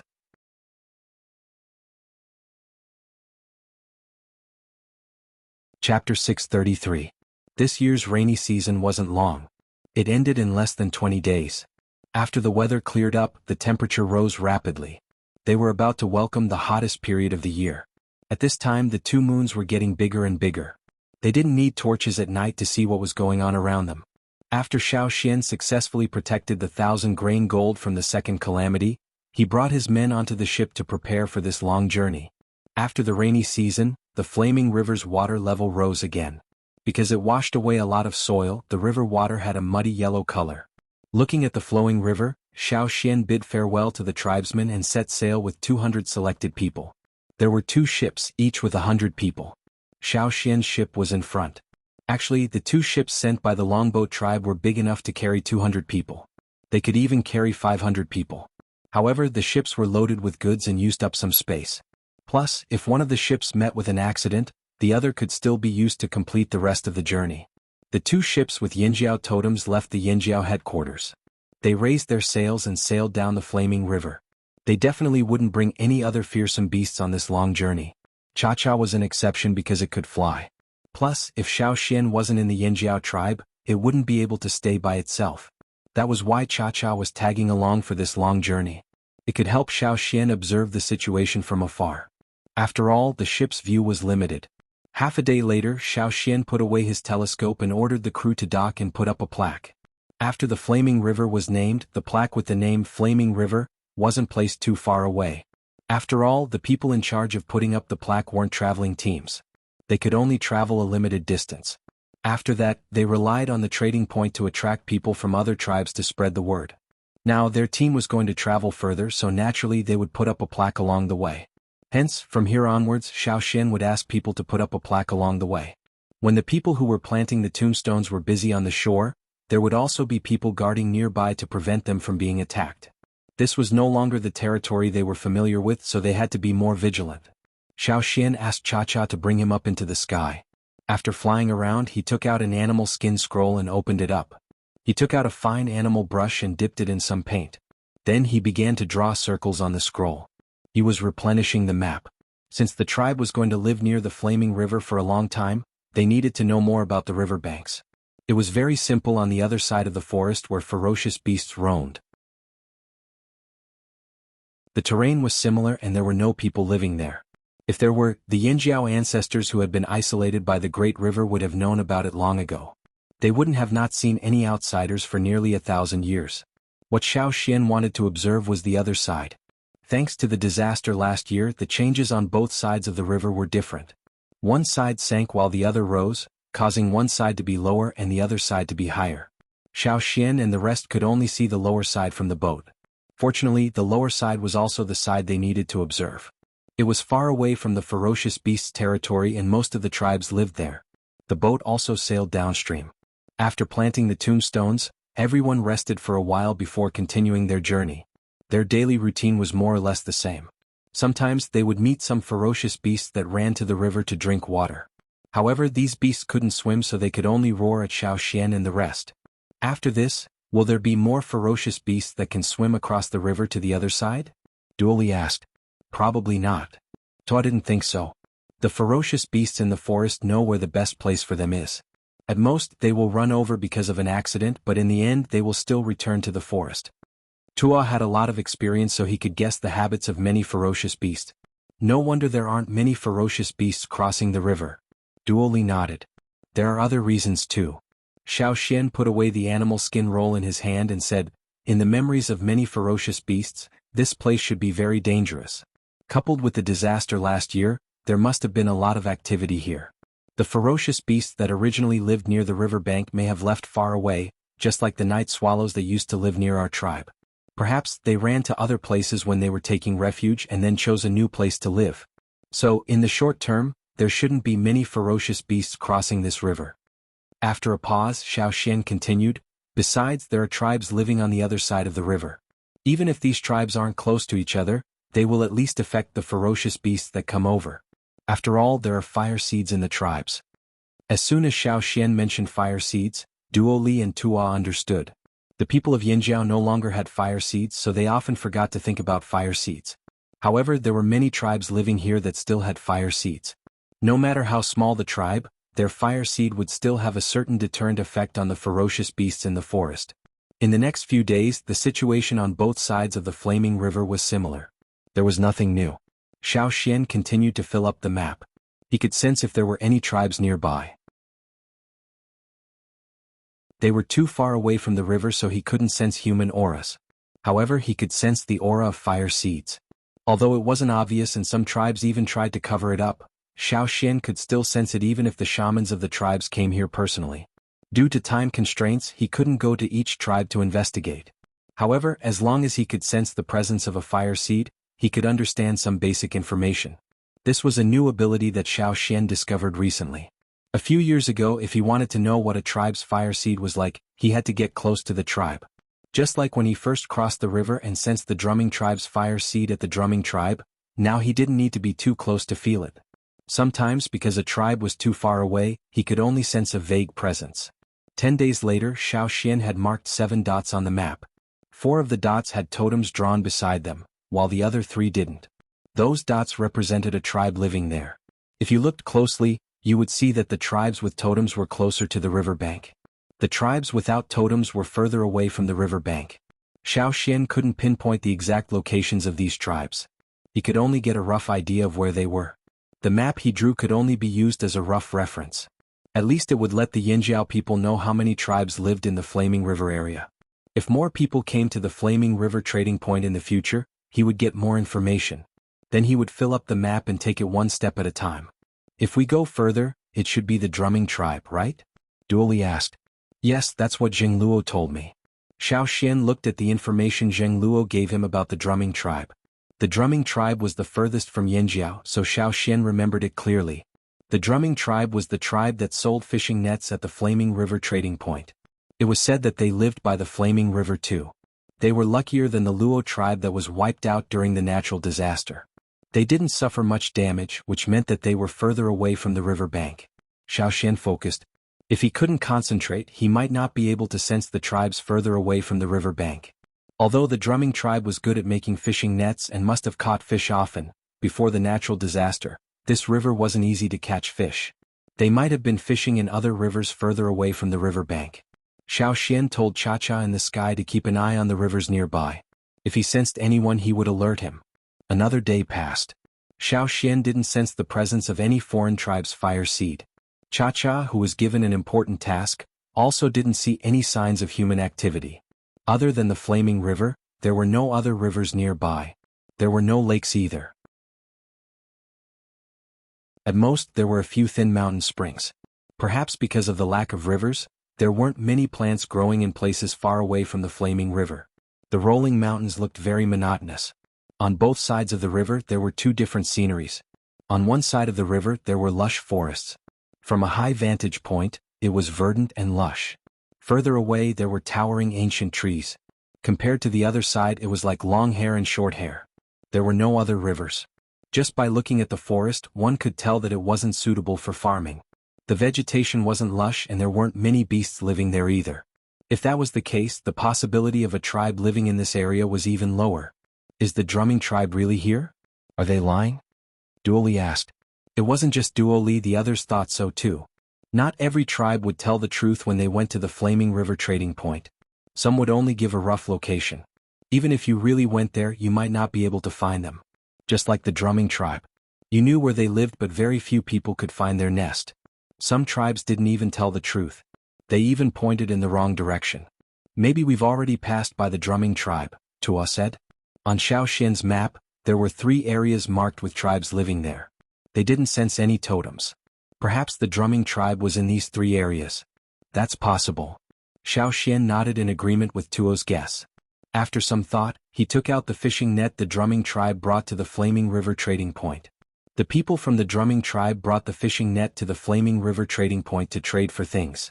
These fishing nets were kept by Zheng Luo.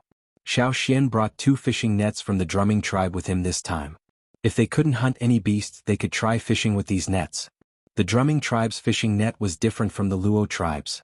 The Luo tribe's fishing net was thinner while the drumming tribe's fishing net had different sizes. The weaving style was also very different from the Luo tribe's. There were more patterns on the same net. Looking at the nets, Xiao Xian turned to Duoli, who was fishing with a fishing rod.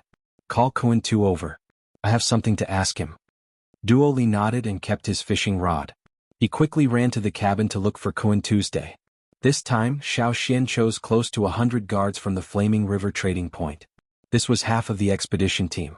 The guards who often worked at the Flaming River trading point had seen many tribes and had some impressions of unfamiliar tribes. Kuan Tu was a guard at the Flaming River trading point. He was also one of the people who had come into direct contact with the drumming tribe.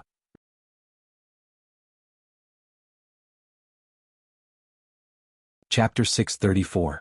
Kuan Tu, who was resting in the cabin, was quickly called out. Grand Elder, you're looking for me? Kuan Tu asked. Unlike Tua Guang and the rest who grew up with Xiao Xian, he was one of the Yinjiao wanderers who returned to the tribe. Because he performed well and improved quickly, he was now very active in the tribe. Before joining this expedition, Kuan Tu often guarded the Flaming River trading point and interacted with many other tribes. Kuan-Tu had always respected Xiao Xian. It was Xiao Xian and the rest who went to the grasslands to meet them. If it wasn't for him, they wouldn't have been able to leave the grasslands alive even if the fire seed in Yanjiao was reignited. Plus, after some things happened and Xiao Xian's current status in the tribe, Kuan-Tu couldn't address him as casually as the others. That was why he called Xiao Xian Grand Elder every time he saw him. Xiao Xian waved at Kuan-Tu's day, "Come take a look. Are these the fishing nets the drumming tribe brought to the trading point?" Kuan-Tu went over and squatted down to examine the two nets beside Xiao Xian's hands. Because there were definitely more than one tribe selling fishing nets at the trading point, many of the nets looked very similar. Even if he knew at first glance, he had to take a closer look. He didn't want to embarrass himself in front of the Grand Elder.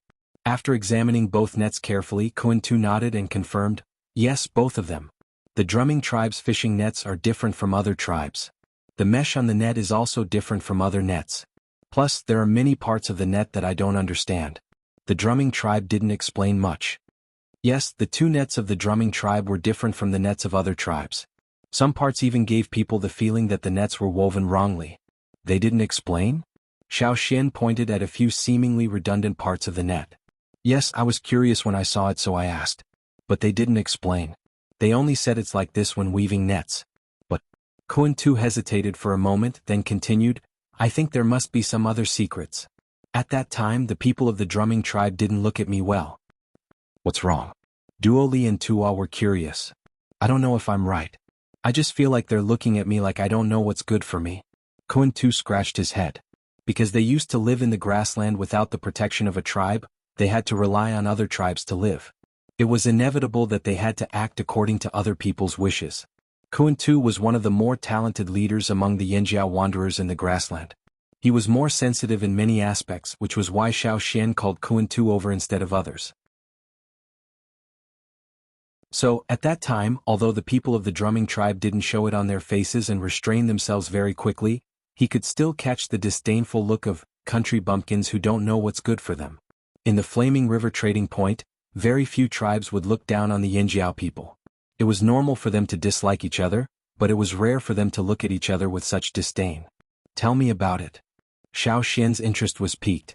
To understand the people of a tribe, many details could be gleaned, and the tools they used was one of them. During that period of time, most of the tribes living in the Flaming River area were small tribes. Because of this, when they saw the Yanjiao army, they were even more nervous and uneasy. But whether it was Zheng Luo's or Kuan-Tu's opinion, the drumming tribe clearly did not belong in this category. Although the people of the Ji tribe were also surprised and curious when they were in the Flaming River trading point, they were more arrogant than the other tribes. Xiao Xian was not unfamiliar with this. Usually, tribes like this were the ones who had the upper hand in their own territory. They were not the ones who were oppressed. So the drumming tribe is definitely not a small tribe like the drumming tribe. Xiao Xian picked up a net and asked Duo Li, Tua and Kuan-Tu to pull it open. Then Xiao Xian carried a wooden stake over. They had cut it down and left it to dry on the boat. When the time came, they would chop it up and use it as firewood. Xiao Xian single-handedly picked up a tree that was as thick as a person. He looked at the net that was more than 10 meters long that was pulled up by the three of them. If it was fully opened, the net would be more than 20 meters long, almost 30 meters long. Zheng Luo had only gotten these two nets not long before Xiao Xian left. He was too busy to study them, so Xiao Xian decided to give it a try. Looking away from the net, Xiao Xian looked at the wooden stake in his hand. Then he used his knife to poke a few holes in the wooden stake and stuck a few branches in it. It looked like the horns of a deer. Then Xiao Xian grabbed the wooden stake with horns on both sides and approached the net. When Xiao Xian first approached the net, he couldn't see anything.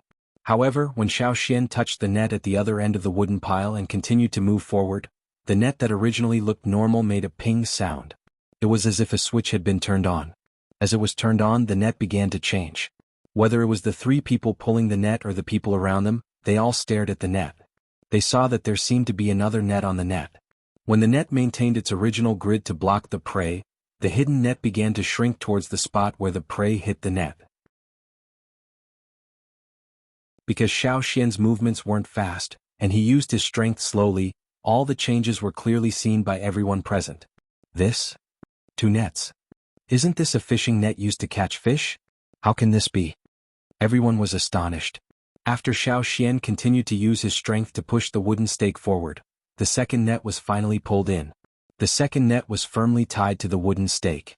The first net was like a bag that caught the prey that hit it, while the second net played a binding role. While trapping the prey, it also tied up the bag at the same time. Such a net, with dummy posts, is secretly set up on the path that the prey must pass. If the prey runs into it or is chased by the hunters and runs into it, they will definitely be tied up. If a deer with horns hits it, its antlers will be tightly entangled or even its neck. The more it struggles, the tighter the rope will get, and it might even be strangled to death. Xiao Xian said. Because he had some knowledge about lassos, Xiao Xian could see more clearly than the others. The people in the tribe also knew about this, so they did not doubt Xiao Xian's words. This net is used to catch deer, sheep and other prey of similar sizes. Xiao Xian concluded. He did not know what kind of plant this net was made from, but it had been refined to make it even sturdier. It was more than enough to catch normal beasts. It really isn't a fishing net. Duo Li was shocked. That means the drumming tribe doesn't necessarily live near the Flaming River. Maybe they don't even live near the Flaming River, but somewhere else inland? Tua pondered. No, they definitely live near the Flaming River and they definitely aren't too far from it. Xiao Xian said with certainty. As he spoke, Xiao Xian picked up the second net. This net was different from the first one. The method of weaving and the straw rope were different as well. The first net was made from straw rope that was tightly woven and very sturdy. There was no way to find a gap in the rope. If a thorn wanted to pierce through the rope, it would take a lot of effort. But the second net was made from straw rope that was completely different. It was made from thin strands of plant material that had not undergone the weaving stage. He had Duo Li and the others pull up the net again. For the second net, Xiao Xian did not use a wooden pole to test it. Instead, he started from the food scraps. There were some leftover piranha bones there, which Duo Li had caught and roasted when he was bored. The piranha's large head and mouth full of sharp teeth were very recognizable. Xiao Xian broke off a piranha's skull. When it opened its mouth, the sharp teeth were very obvious. Xiao Xian placed the fish's mouth full of sharp teeth on the net and bit it. Then he moved his jaw so it looked like he was biting the net continuously. If it was a normal fishing net, there would definitely be teeth marks left on the rope. If the net was not sturdy, it would be quickly torn apart by these piranhas. But now, this net seemed to be in perfect condition even after the fish's mouth closed dozens of times. On the ropes that were woven into the fishing net, there was a thread-like structure that separated towards the sides of the fangs when the fangs bit. Therefore, every time the fangs bit, they would directly pass through the net rope. When the fangs opened their mouths, the fangs would break away from the net rope, and the net rope composed of many thin threads would merge into one again. This is made to catch piranhas? Duo Li curiously picked up the net again to take a closer look. He even found a fish head to test it out. It really is. Usually, there were fangs in the rivers inland, but there were not many of them here. They were also of different species, so there was no need to specially weave a net like this to catch them. The most likely reason was that the other party made this net to catch piranhas in the Flaming River. After all, there were many piranhas here. The people of the drumming tribe are really good at weaving webs. Although he had never seen it before, Tua had to admit it. If it wasn't for Xiao Xian pointing this out, they wouldn't have been able to see it so quickly. If this fishing net gets wet, the rope will be slippery. The fangs can easily pass through the rope, but they won't be able to break it in a short time. Xiao Xian touched the wet part of the net and passed it to everyone. It really is. Kuan Tu scratched his head again. No wonder the drumming tribe people looked at him like that. He really thought he was blind and couldn't tell how good this net was. With this net weaving technique, the drumming tribe definitely won't starve. In fact, they'll live a rich life, Xiao Xian said. But the drumming tribe isn't here. We followed the river and didn't see the drumming tribe. Otherwise, Grand Elder would definitely know. Kuan Tu didn't understand. Since we still haven't seen them, then the drumming tribe might be even further away from us. Xiao Xian looked ahead. In the Flaming River region, even if they were far away, they would still know about the Flaming River trading point.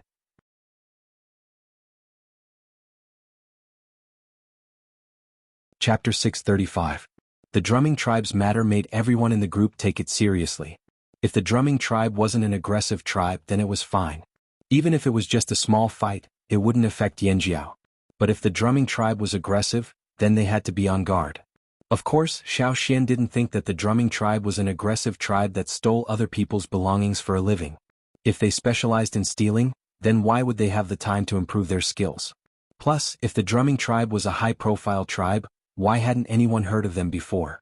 Even Yanjiao's expedition teams had never heard of this tribe when they visited several large trading areas in the inland.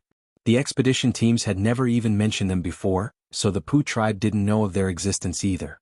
Then, the most likely explanation for the drumming tribe was that they were far away, remote enough, and lived by the flaming river. They weren't high profile either. With this analysis, Xiao Xian felt a lot more at ease. The forest by the river started to become lush again. He didn't know if there would be any tribes in a place like this. Xiao Xian rode Cha-Cha in the air for a while before landing on the boat to replenish his map. Actually, there wasn't much important information. The only landmarks on the map were mountains and rivers. There weren't many mountains in this area anymore, but there was more and more water. Xiao Xian saw lakes and rivers in the air. There were more animals living in the forest too. Some were near, some were sharp, some were low, and all sorts of noises could be heard in the forest. Xiao Xian was replenishing his map in the cabin when he heard a commotion outside. Duo Li and the others must have caught a fish that they had never seen before. Otherwise, there wouldn't be such a commotion. There had been many similar incidents recently. The further they went downstream, the more types of fish there seemed to be. When he went out to take a look, Xiao Xian saw Guang holding a strange fish that was as thick as an arm. The strange fish had muddy yellow and black patterns all over its body. If it were to stop by the shore for a rest, it would be difficult to discover it. It had a suction cup-like mouth and its body was slippery. However, Guang was able to tightly pinch the bottom of the strange fish's head with one hand, so that the strange fish could only twist its body vigorously. In its suction cup-like mouth, many small hook-like teeth formed concentric rings that rotated like gears. However, it could not touch Guang at all. The teeth in his mouth could only rotate at a limited angle. After about 90 degrees they would rotate back again. Dory took a wooden stick and stuck it into the fish's disc-shaped mouth. After a few moments, the stick was ground into sawdust. The strange fish also had two large fan-like pectoral fins, each of which could cover a person's face. However, when Guang grabbed it, the fins closed up so it looked narrow and slippery. After playing with the fish for a while, they began to process the strange fish, thinking about roasting it and eating it. Hey, there's a hook in the fish's stomach. Tua, who was in charge of slaughtering the fish, took out the hook from the fish's stomach. After washing away the blood stains, the shape of the hook was more obvious. Tua passed it to Xiao Xian. It's man-made. The pinky-long stone hook had a curved tail and was polished to a very sharp point. The strange fish's mouth could crush wooden sticks, but it could not crush hard stones. That was why this clearly polished hook was left in the fish's stomach instead of being ground into sawdust. Is there a tribe nearby? Or did it come from somewhere else? Tua looked at the forest by the shore and guessed. The people in the group were more inclined to the former, so the people on the two boats were on high alert. Xiao Xian did not sense the aura of the fire seed. Even if there was a tribe, they had not encountered one yet. After another half a day, when Xiao Xian and the others were resting by the shore to put up a monument, the people who went into the forest to hunt found some traces, a broken pottery jar half buried in the soil. The pottery jar was very small but very delicate. It was a painted pottery, but what made Xiao Xian more interested was the pattern on the jar. On the palm-sized pottery jar, the dark net pattern was drawn very carefully. It was obvious that the person who drew it must have been very attentive. It was not difficult to draw a net pattern, but it was difficult to draw an accurate and delicate pattern on a curved pottery. It was not easy, and a little carelessness could destroy the whole thing. On the pottery jar they found, there were hundreds of densely drawn lines on the curved surface. The lines were drawn very evenly and smoothly. The distance between the lines was very precise, as if it had been measured with a ruler. There was no sense of stagnation. One could imagine the skill of the person who drew it. In addition to those fine interlaced lines, there were some thicker arcs and ribbon-like stripes near the mouth and bottom of the bottle, as well as 2/3 of the body of the bottle. Apart from that, there was a dense interlaced net pattern. There was a strong contrast between the two. The contrast between the thickness and the thinness gave a very strong visual effect. Making pottery also required passion. In Yanjiao, the person in charge of making pottery was Xing. The longer Xing worked with pottery, the deeper his understanding. He once said that a pottery made with passion and a pottery made with perfunctory effort gave a very different feeling. Not to mention the shape of the pottery, just the pattern on it.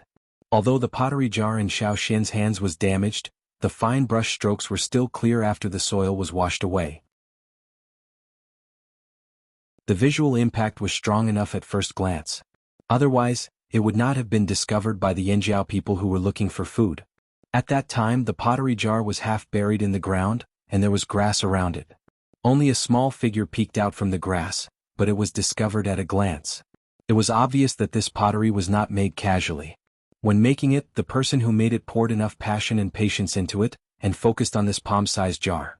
Perhaps the things that were stored in it were very important. Did you find the totem? Tuo asked. Xiao Xian shook his head. I don't know yet. Maybe we didn't find it, or maybe the totem is damaged or missing. Or maybe there is no totem on it at all. The possibility of the second and third guesses is higher. Since the person who made this pottery was serious, then they must have been more careful when they drew the totem, and the emotions they put in were stronger. If there was a totem on it, even if Xiao Xian had never seen the totem of the tribe who made it, he would have recognized it at a glance. We don't know what kind of tribe made this pottery. Could it be the drumming tribe? Duo Li said. Xiao Xian looked at the pottery jar in his hands, deep in thought. Duo Li's guess was also what he was thinking. Different tribes had different totem patterns and habits, so they had different preferences. For example, some liked cloud patterns while others liked animal patterns. And now, the patterns on this pottery jar belonged to the network pattern. Clearly this tribe preferred net-like patterns. The drumming tribe. It was possible. Xiao Xian did not throw the pottery jar away. He brought it back to the boat and let everyone look around to see if they could find any other clues. With more clues they would understand more.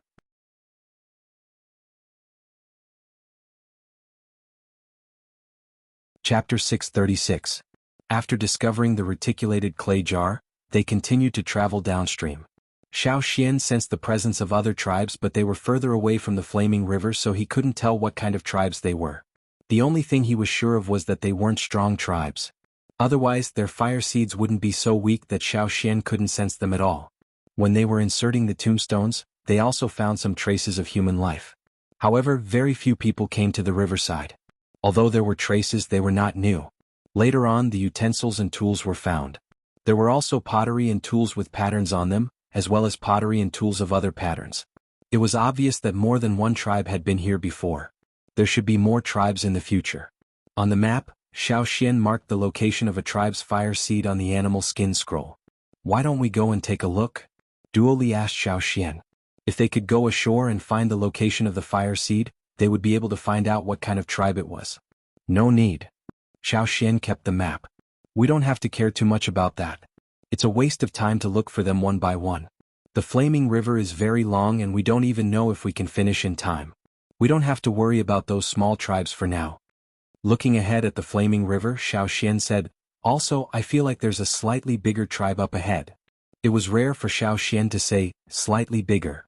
Most of the tribes in the flaming river region were small tribes with few people. Some tribes only had a few hundred people. It was pitifully small. Duo Li and the others didn't even know how these tribes survived until now.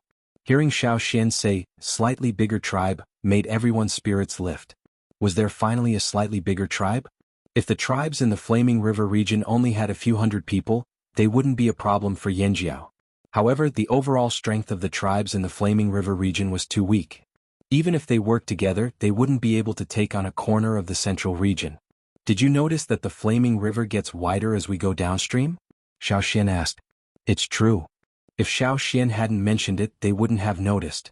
Looking at the two banks of the Flaming River, they did seem to be a little further away. They had been walking on the side that was far away from the fearsome beast's territory. Now that they looked at the forest on the other side, the things there seemed to have become smaller. Just as Xiao Xian had said, the lower reaches of the Flaming River had become wider. Xiao Xian roughly estimated that the distance between the two shores was definitely more than 1,000 meters. Moreover, Duo Li and the others had been catching more and more types of fish from the river.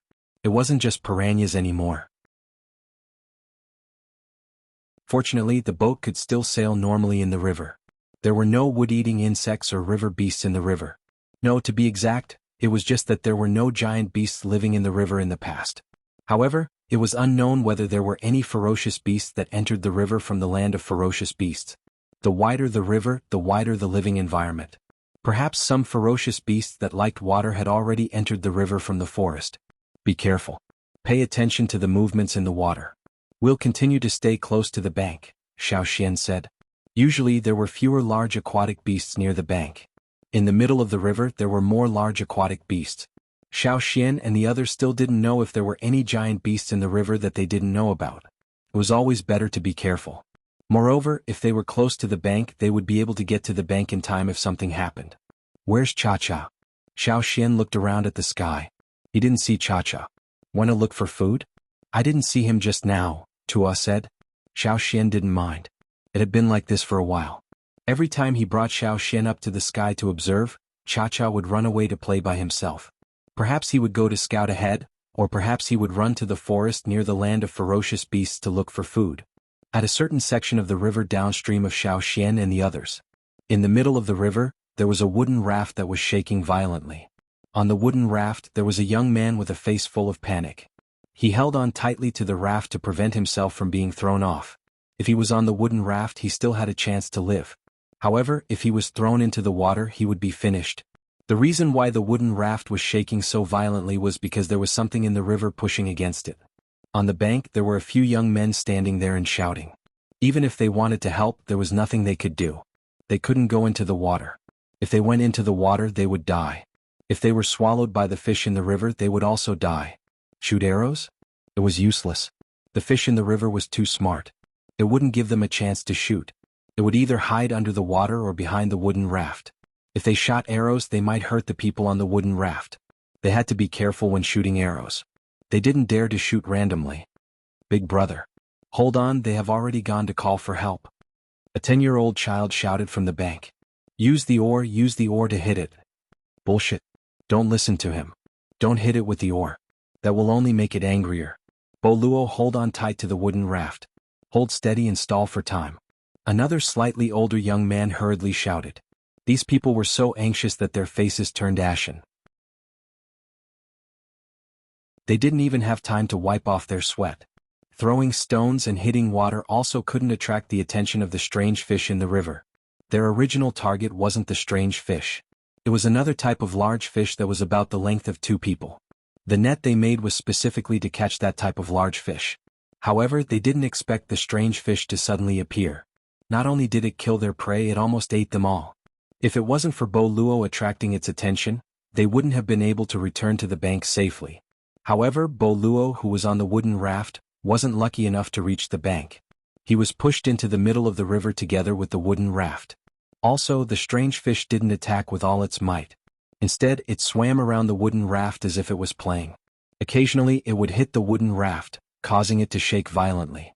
The strange fish in the river probably lost interest in teasing its prey. It gradually floated up and revealed its body. Its brown striped skin looked like it was covered with a thick layer of hard scales. The reflection of the Yangguang made people feel cold. More than half of its triangular head was above the water. It was much higher than the people on the wooden raft. His body was about 5 meters long, maybe even longer. Under the water, one could still see its swaying tail. The strange fish that had half of its body above the water seemed to be fearless. It wasn't worried that anyone would pose a threat to it at this time. Its 3-petaled mouth had already opened. Then it suddenly bit down on the wooden raft. Crack. The wooden raft, which was made of wood as thick as a person, was easily bitten open. Crack. Another mouthful went down. With every bite, the wooden raft would shake violently. The people on the wooden raft screamed in fear and retreated away from the strange fish. However, the wooden raft was only so big. Where could they retreat to? Shoot the arrows. Hurry up and shoot the arrows. The people on the bank shouted. We've already shot all the arrows. Throw stones. Continue throwing stones. No, it's useless. Why aren't my father and the others here yet? A girl wanted to cry. Not only her, but the others also felt the same. Who would have thought that they would meet such a powerful fish when they sneaked out to catch fish? They had never met such a powerful fish before. No wonder the elders in the tribe didn't allow them to get close to the water. They just wanted to catch a big fish to prove themselves. If they knew there was such a terrifying fish in the river, they definitely wouldn't have come here. This was simply courting death. The nets they made couldn't catch the strange fish at all. Some people wanted to go into the water to help, but they were stopped. At this time, a few people would die if they went into the water. The strange fish didn't want to play anymore. It wouldn't give them a chance to escape. In the middle of the river, the strange fish that had bitten half of the wooden raft was about to bite down again. After 2 more bites, it would be able to bite its prey. However, after opening its mouth, the strange fish suddenly stopped. It then dropped the wooden raft and immediately dived down.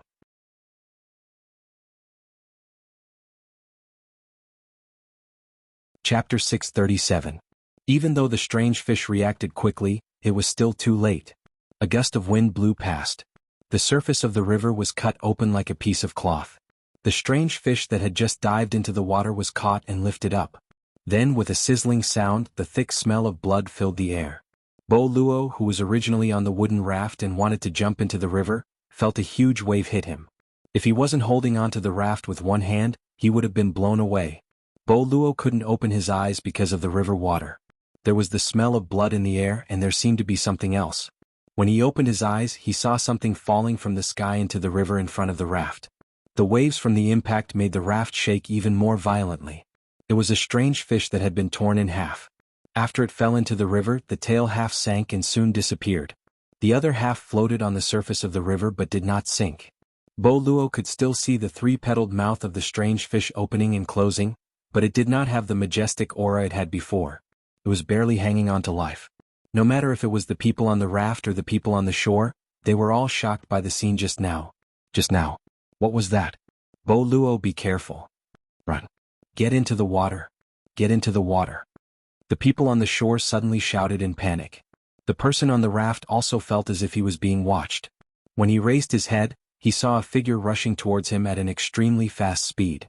He didn't even have time to jump into the water before he was grabbed into the air along with the raft. Ah! Bo Luo looked at the surface of the river that was quickly disappearing. The fear and sadness in his heart turned into a cry of despair. The moment he left the mouth of the strange fish, he fell into the claws of a bird. The reinforcements had already arrived, but at this moment they were helpless. They didn't even have time to draw their bows and arrows.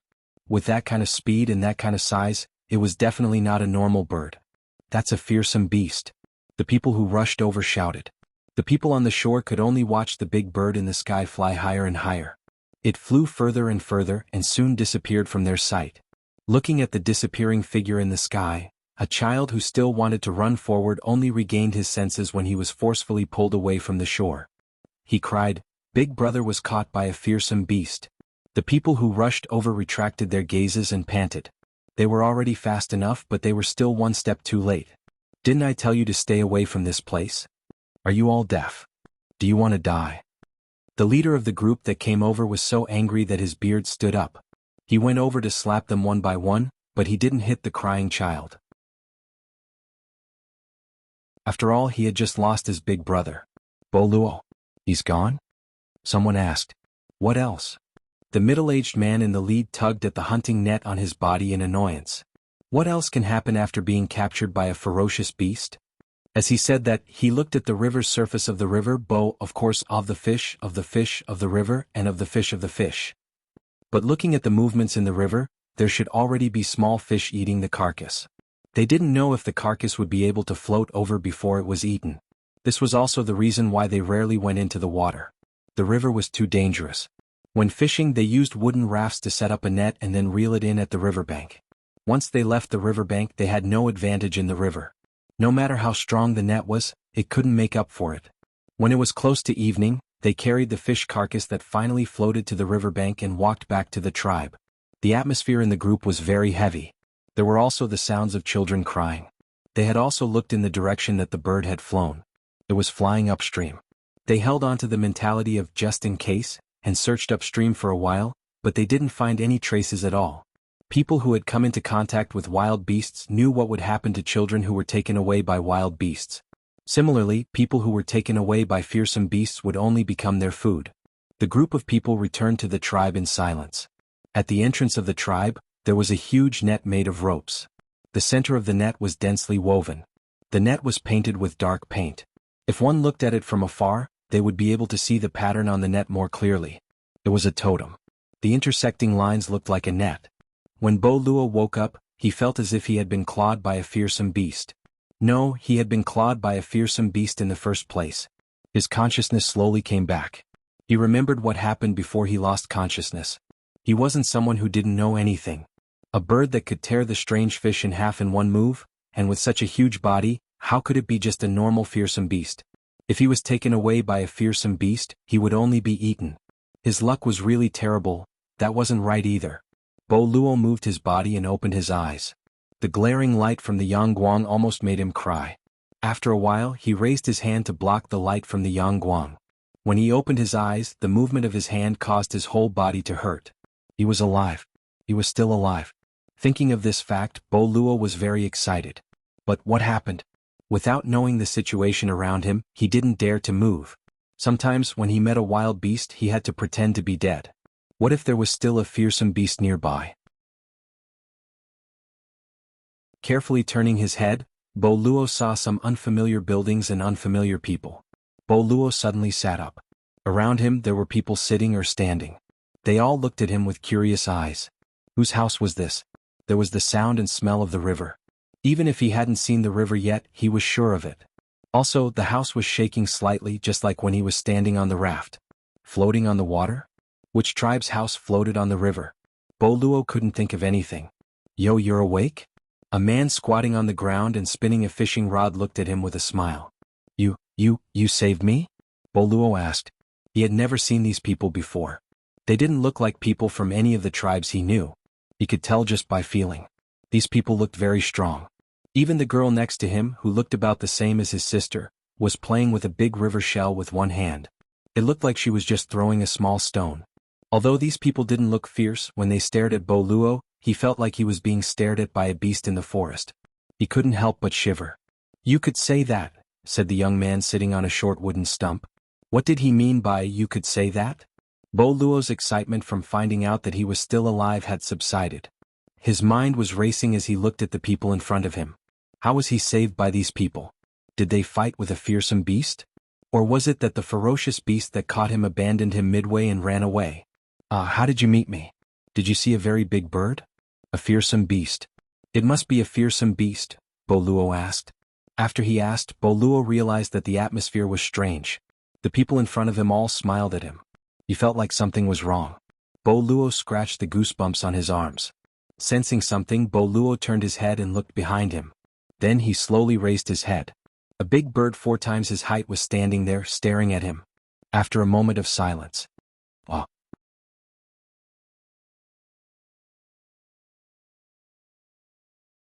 Chapter 638. Bo Luo was shocked by the scene in front of him. He thought that these people had saved him, but he didn't expect that these people were in cahoots with the ferocious beast that had captured him. Humans and ferocious beasts were in cahoots? It was hard to imagine. Bo Luo had always thought that he was a brave person, but from the incident when he was fishing to what he was seeing right now, each incident was more shocking than the last. Looking back at the people around him who were still calm, and then looking at the giant bird standing behind him, he wanted to scream again, but he still suppressed the shock in his heart. He took a deep breath, calmed down his turbulent emotions, and tried his best to calm himself down and think about what to do next. You guys. Bo Luo pointed at the bird behind him and looked at the people around him. He suddenly didn't know what to ask. Seeing that he was shocked, Xiao Xian didn't beat around the bush and said, although I don't know what exactly happened, I think that it saved you. Saved me? It almost ate me. Bo Luo was about to refute, but after thinking about it, he realized that it was true. If this bird hadn't appeared, he would have probably been eaten by the strange fish in the river. But why did this bird bring him here after killing the fish? Where is this? Where you guys? Bo Luo stood up and looked around. Just as Bo Luo thought, they were still on the same river. We are the expedition team from the Yanjiao tribe. Xiao Xian said, we don't know where we are. We are just following the river downstream. Yanjiao tribe. Bo Luo was thinking about how to go back when he suddenly heard Xiao Xian's answer. He looked at Xiao Xian's group in shock. You guys are from Yanjiao. Seeing Bo Luo's reaction, Duo Li and the others were also curious. You know about the Yanjiao tribe? I've heard of you. Bo Luo looked at the people in front of him and didn't say anything else. The caution in his eyes was still there, but there was a hint of curiosity. I heard that Yanjiao hosted a banquet to show off your wealth? Is that true? Bo Luo couldn't help but ask again. He couldn't imagine that there would be a tribe that could hold a banquet. He didn't know what a banquet was before, but after listening to his father's explanation, he finally understood. Was there really a tribe that was that rich? Of course, and the banquet ended before the rainy season. At that time, only 24 tribes went over. After the banquet, when the Flaming River trading point opened, more tribes went over. Didn't your tribe go over to take a look? Duoli grinned as he came over. It's over? Where is the Flaming River trading point? He actually went to so many tribes? Our tribe is too far away so we couldn't go. Bo Luo's eyes dimmed. He wanted to see it too but unfortunately, sigh. Which tribe are you from? If it's on the way we can send you back, Duo Li asked. After some hesitation Bo Luo said, I'm from the drumming tribe. My name is Bo Luo. The drumming tribe? It really was the drumming tribe. Before Bo Luo woke up, Xiao Xian and the others had already guessed Bo Luo's identity. Xiao Xian said that he was most likely from the drumming tribe. You're from the drumming tribe? Duo Li pointed at the two nets on the side. That means someone from your tribe went to the Flaming River trading point. Seeing the two nets, Bo Luo's eyes lit up. He said excitedly, my father brought those nets. After saying that, Bo Luo realized that he had said too much. His father had said that before they knew what the Yinjiao people were like, they had to be careful. Although these Yinjiao people had saved him, it was always better to be careful. The Yinjiao tribes seemed to be stronger than their own. Duo Li didn't seem to notice the wariness in Bo Luo's eyes. He continued, then why didn't you go with your father? Our Yinjiao's Flaming River trading point is very popular. Fearsome beast meat, fearsome beast hides, fearsome beast horns are all very famous. Hearing Duo Li's words, Bo Luo temporarily put his thoughts aside. It's too far and the road is too dangerous. My father wouldn't let us go. Your tribe even sells fearsome beasts. That's amazing. Hee of course, Duo Li said proudly. He walked over and put his arm around Bo Luo's shoulder enthusiastically. They started chatting and briefly introduced the people around them to Bo Luo. He only introduced them by name and made a few jokes. As for their positions and abilities, he didn't say a word. When Bo Luo said that he had led a group of people to fish and encountered danger, he had attracted the attention of the strange fish himself so that the others had time to escape. Duo Li guessed that Bo Luo wasn't a normal person in the drumming tribe. Being able to lead a group of people to hunt, fishing was also considered hunting. The leader must have a certain level of influence and reputation in the tribe. If he wasn't strong enough, then he must have the influence of his elders.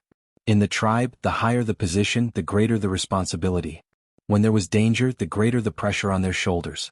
In the tribe, there was no such thing as sacrificing a pawn to protect the general. When there was danger, the person with a high position had to stand at the front and block it. When they couldn't block it and had to retreat, they had to do the most dangerous thing. Bo Luo happened to be doing this kind of thing. That was why Duo Li wanted to talk to Bo Luo more. Maybe he could find out more. We're almost there, Xiao Xian suddenly said. What?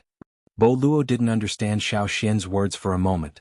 Duo Li and the others also looked at Xiao Xian. Xiao Xian stood up. We're almost there. Really? Bo Luo was instantly excited. Nothing was as happy as returning to the tribe alive. Duo Li jumped onto the mast and stood high up. He took out Xiao Xian's telescope and looked into the distance. There were too many trees and he couldn't see much at the moment. But since Xiao Xian said that they were almost there, then it must be true. Bo Luo was excited, but then he suddenly thought, these people had never been to the drumming tribe before. How did they know that they were almost there? Just as he was about to ask, Bo Luo turned around and saw Xiao Xian striding towards the ferocious bird. He jumped onto the bird's back. The boat shook violently and Bo Luo almost lost his balance and fell. With a whoosh, a strong gust of wind blew past. Bo Luo looked into the sky and saw that the giant bird had already taken flight. It was flying high and far away. The people from Yinjiao could actually tame ferocious beasts. They rode on such a huge bird and flew into the sky. Bo Luo's eyes widened as he watched the giant bird fly into the distance. After a while, Cha-Cha flew back, but this time it didn't land on the boat. After Xiao Xian jumped off, Cha-Cha flew directly into the sky. It didn't leave but followed Xiao Xian's boat. That pineapple. After Xiao Xian finished drawing on the animal skin scroll, he looked at the person who was standing there thinking about something. Oh? Bo Luo was confused. You're calling me? Yes, I'm calling you. Pineapple, can you contact the people in your tribe directly? Like blowing a whistle or something? Xiao Xian asked. My name is Bo Luo, not Pineapple, Bo Luo corrected him. He thought about Xiao Xian's words and nodded. Yes. Do you want to blow it now? Wait, we haven't arrived yet. They might not be able to hear you even if you blow it now. I'll tell you when we arrive. Okay. Bo Luo was very happy to be able to return to his tribe, but he was also very conflicted. He didn't know if bringing the people from Yinjiao back to his tribe was the right decision. Xiao Xian stood at the bow of the boat and looked in a direction. In his mindscape, within the light shield wrapped in totemic flames, A pattern gradually became clearer. It was a totem wrapped in yellow flames. The lines of the totem pattern were intertwined and looked like a woven net.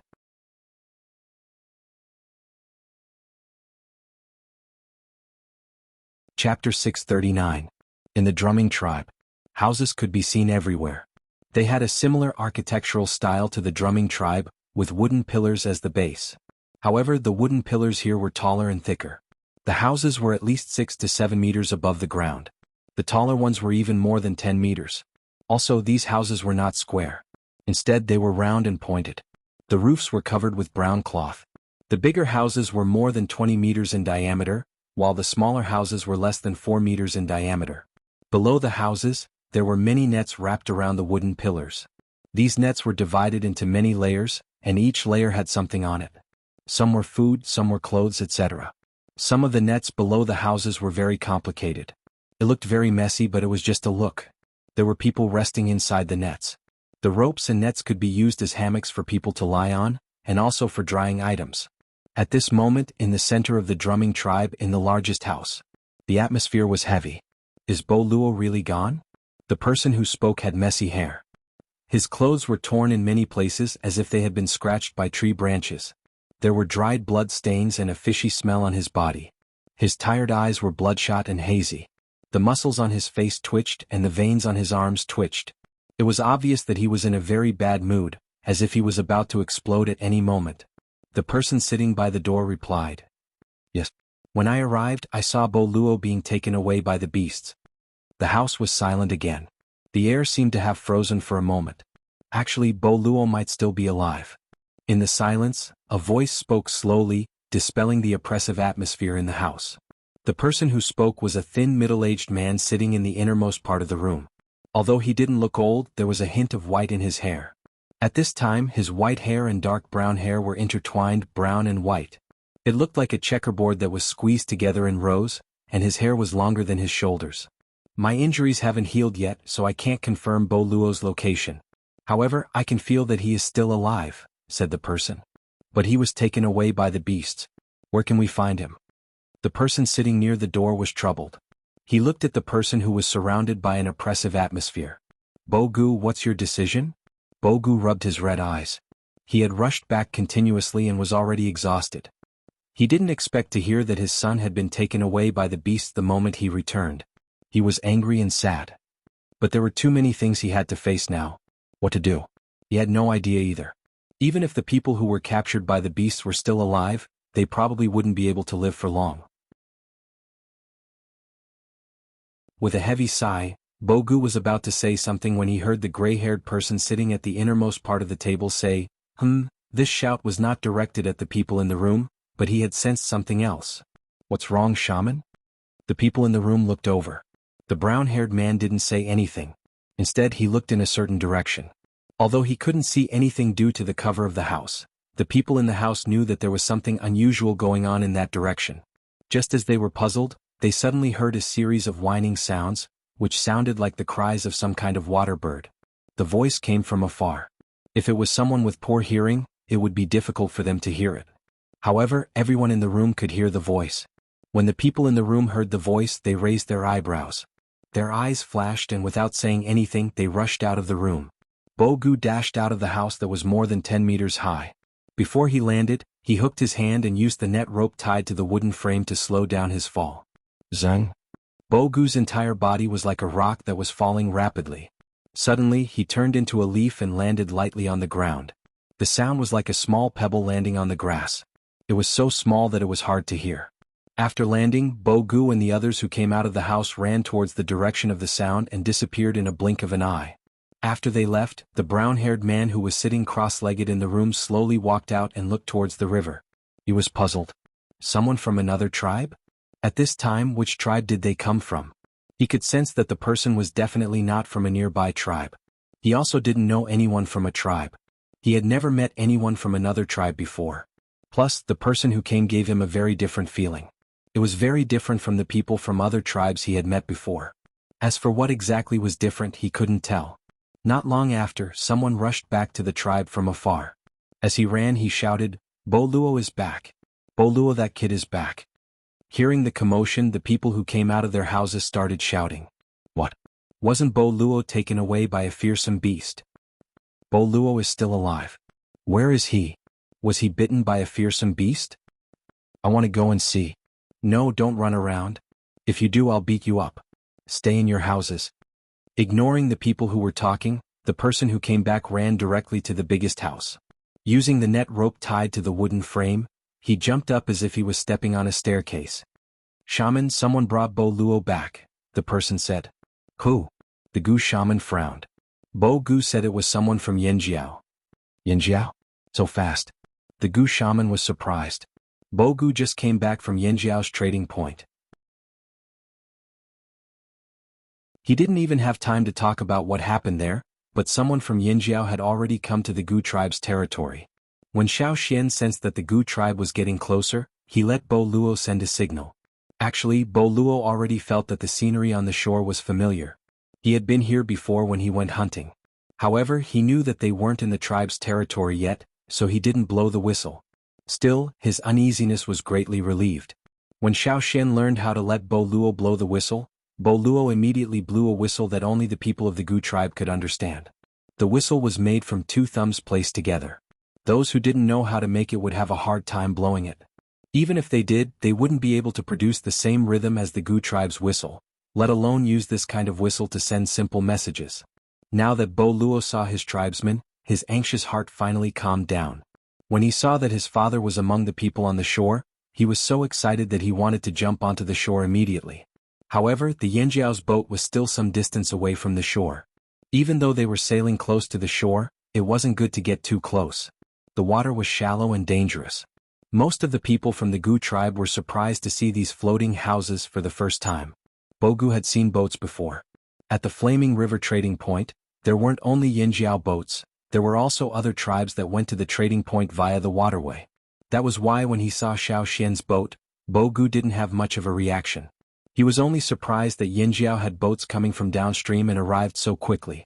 There definitely wouldn't be any movement during the rainy season, so these Yanjiao people must have set off after the rainy season. It should be around the same time as when they came back from the trading point. However, they tried their best to get back to the tribe as quickly as possible. Sometimes they didn't even rest at night and half of them were exhausted by the time they got back. Those people were probably still asleep now. If it wasn't for Bo Luo, Bo Gu would be resting at home too. However, these Yanjiao people looked very energetic. Was it because of the boat? Bo Gu was deep in thought when he heard the Yanjiao's boat approaching the shore. He looked over. Bo Luo couldn't wait any longer. He jumped off the boat before it even stopped and ran over excitedly. He had survived a disaster and returned safely to the tribe. He even saw his father return. How could Bo Luo not be happy? However, what greeted Bo Luo was his father's fist. You're disobedient. I'll teach you a lesson. Bo Gu swung his fist at Bo Luo who was running over. While Bo Gu was scolding his son, Xiao Xian and the rest got off the boat. The Gu tribesmen who came to the shore stared curiously at Xiao Xian and the rest. Many of them were cautious and scrutinizing. At this moment, the Gu shaman also came to the shore. Welcome to the Gu tribe. Xiao Xian looked at the Gu shaman who smiled at them. Why did he feel like he didn't want to come?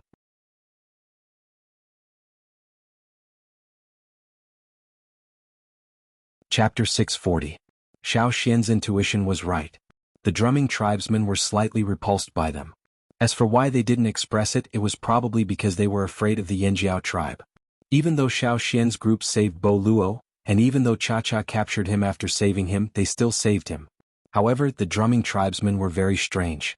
They seemed to want Xiao Xian's group to leave as soon as possible. Xiao Xian could understand why they were repulsed by an unfamiliar tribe. Especially a tribe stronger than them, they would be wary of them. However, Xiao Xian felt that there was something else going on here. Even so, the drumming tribesmen still welcomed Xiao Xian's group to the drumming tribe's resting place. They were guests who had saved the drumming tribesmen before, so they couldn't draw a clear line between them. The drumming tribe didn't want to fall out with the Yanjiao tribe yet. The drumming tribesmen were very cautious towards Xiao Xian's group of Yanjiao tribesmen. Bo Gu and the others had been to the Flaming River trading point before, so they knew more about the Yanjiao tribe than the others. They were inexplicably nervous when they saw Xiao Xian. The drumming tribesmen mostly wore linen. It looked like it was woven quite well and the workmanship was exquisite. This was probably made by their own tribe, and it wasn't any worse than the ones made by the Rain tribe. However, their linen clothes were still wrapped with some unrefined, tassel-like hemp fibers. The drumming tribesmen were used to this, so they didn't feel uncomfortable with the hemp fibers tied around their bodies. When Bo Luo was brought to Xiao Xian's ship, his clothes were already severely damaged, so the hemp fibers weren't obvious. Now that Xiao Xian saw so many drumming tribesmen here, it was obvious that they were wearing a unique outfit. Seeing that Xiao Xian was curious about the hemp fibers tied around their bodies, Bo Gu explained, "The drumming tribe is good at making nets. We always bring nets with us when we go out, but sometimes our nets get damaged from hunting, so we use these to repair them." I see. With Bo Gu's explanation, Xiao Xian understood. Different nets had different thicknesses, so the ropes used were also different. Therefore, the people of the drumming tribe brought raw materials with them and used hemp fibers to repair the nets. No wonder the people of the drumming tribe had different kinds of hemp fibers. It must be because they used different materials to make their nets, so they had different kinds of hemp fibers wrapped around their clothes. It could be used for decoration as well as practicality. Xiao Xian and the others didn't think much of Bo Gu's attitude, but some of the Ji tribesmen had weird looks on their faces. Logically speaking, Xiao Xian and the rest had saved Bo Gu's son, so it was reasonable for them to be polite. However, the people in the Gu tribe who knew Bo Gu were still surprised because Bo Gu was too polite. Who was Bo Gu? The current chief of the drumming tribe. Although the chief's position in the Gu tribe was not as high as the shaman, he was still a chief. It was rare to see Bo Gu take the initiative to introduce or explain things to strangers. In the past, when outsiders came to the Gu tribe to interact with other tribes, Bo Gu would always give them the cold shoulder. However, Bo Gu's attitude was strange today. When they brought Xiao Xian and the rest into the tribe, the people who came back to rest with Bo Gu were woken up by the commotion. They ran out to see what was going on. When they saw Xiao Xian and the rest, they first looked at Xiao Xian and the rest in disbelief. They probably thought that they were still asleep, so they rubbed their faces with their palms. When they looked over, they continued to stare at them with wide eyes. After confirming that it was Xiao Xian, they hurried over and glanced at Xiao Xian from time to time, sizing him up. "You know me?" Xiao Xian suddenly asked. Bo Gu, who was thinking of how to greet the Yanjiao people, was shocked. He looked around and understood what was going on, so he didn't hide it. "We just came back from the Flaming River trading point. When we were there, we met Yanjiao's Grand Elder." The Gu shaman in the middle looked at Xiao Xian. The other Gu tribesmen didn't seem to understand. They looked at Xiao Xian, then at Bo Gu, then at Xiao Xian. "Grand Elder? This kid? Bo Gu, are you sure?" Bo Luo, who was beaten up, couldn't care less about the injuries on his face. "What, he's the Grand Elder?" The Gu tribe had elders too. Their elders were the same as other tribes.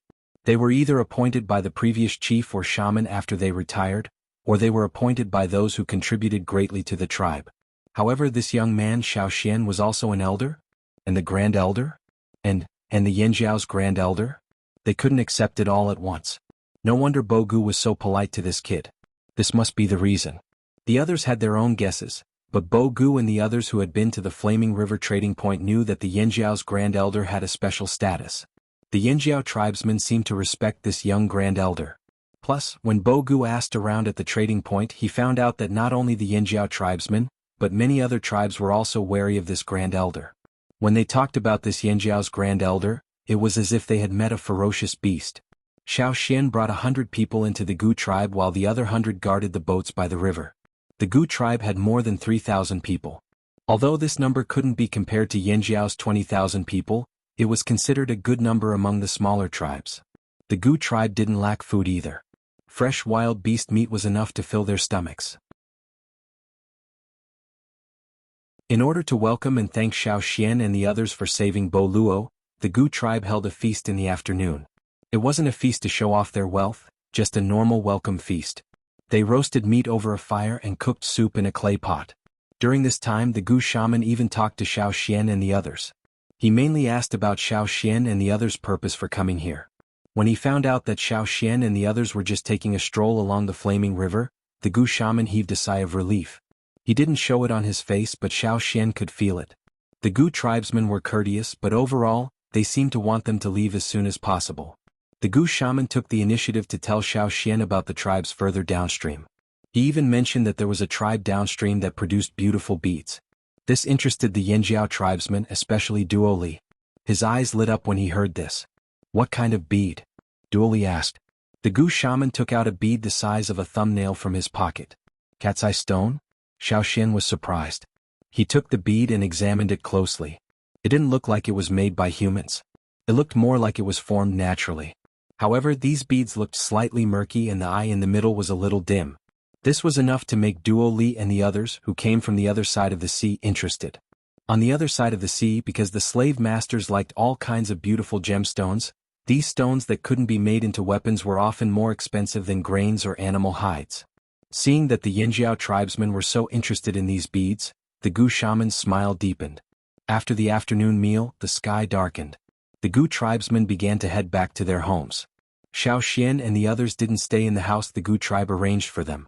Instead, they returned to the ship. Although it would be more comfortable to stay in a house, the Gu tribe's fire seed was still there. It wasn't as comfortable. That was why they returned to the ship to rest. However, when Xiaoxian and the others walked towards the river, the Gu shaman said, "Be careful in the water at night."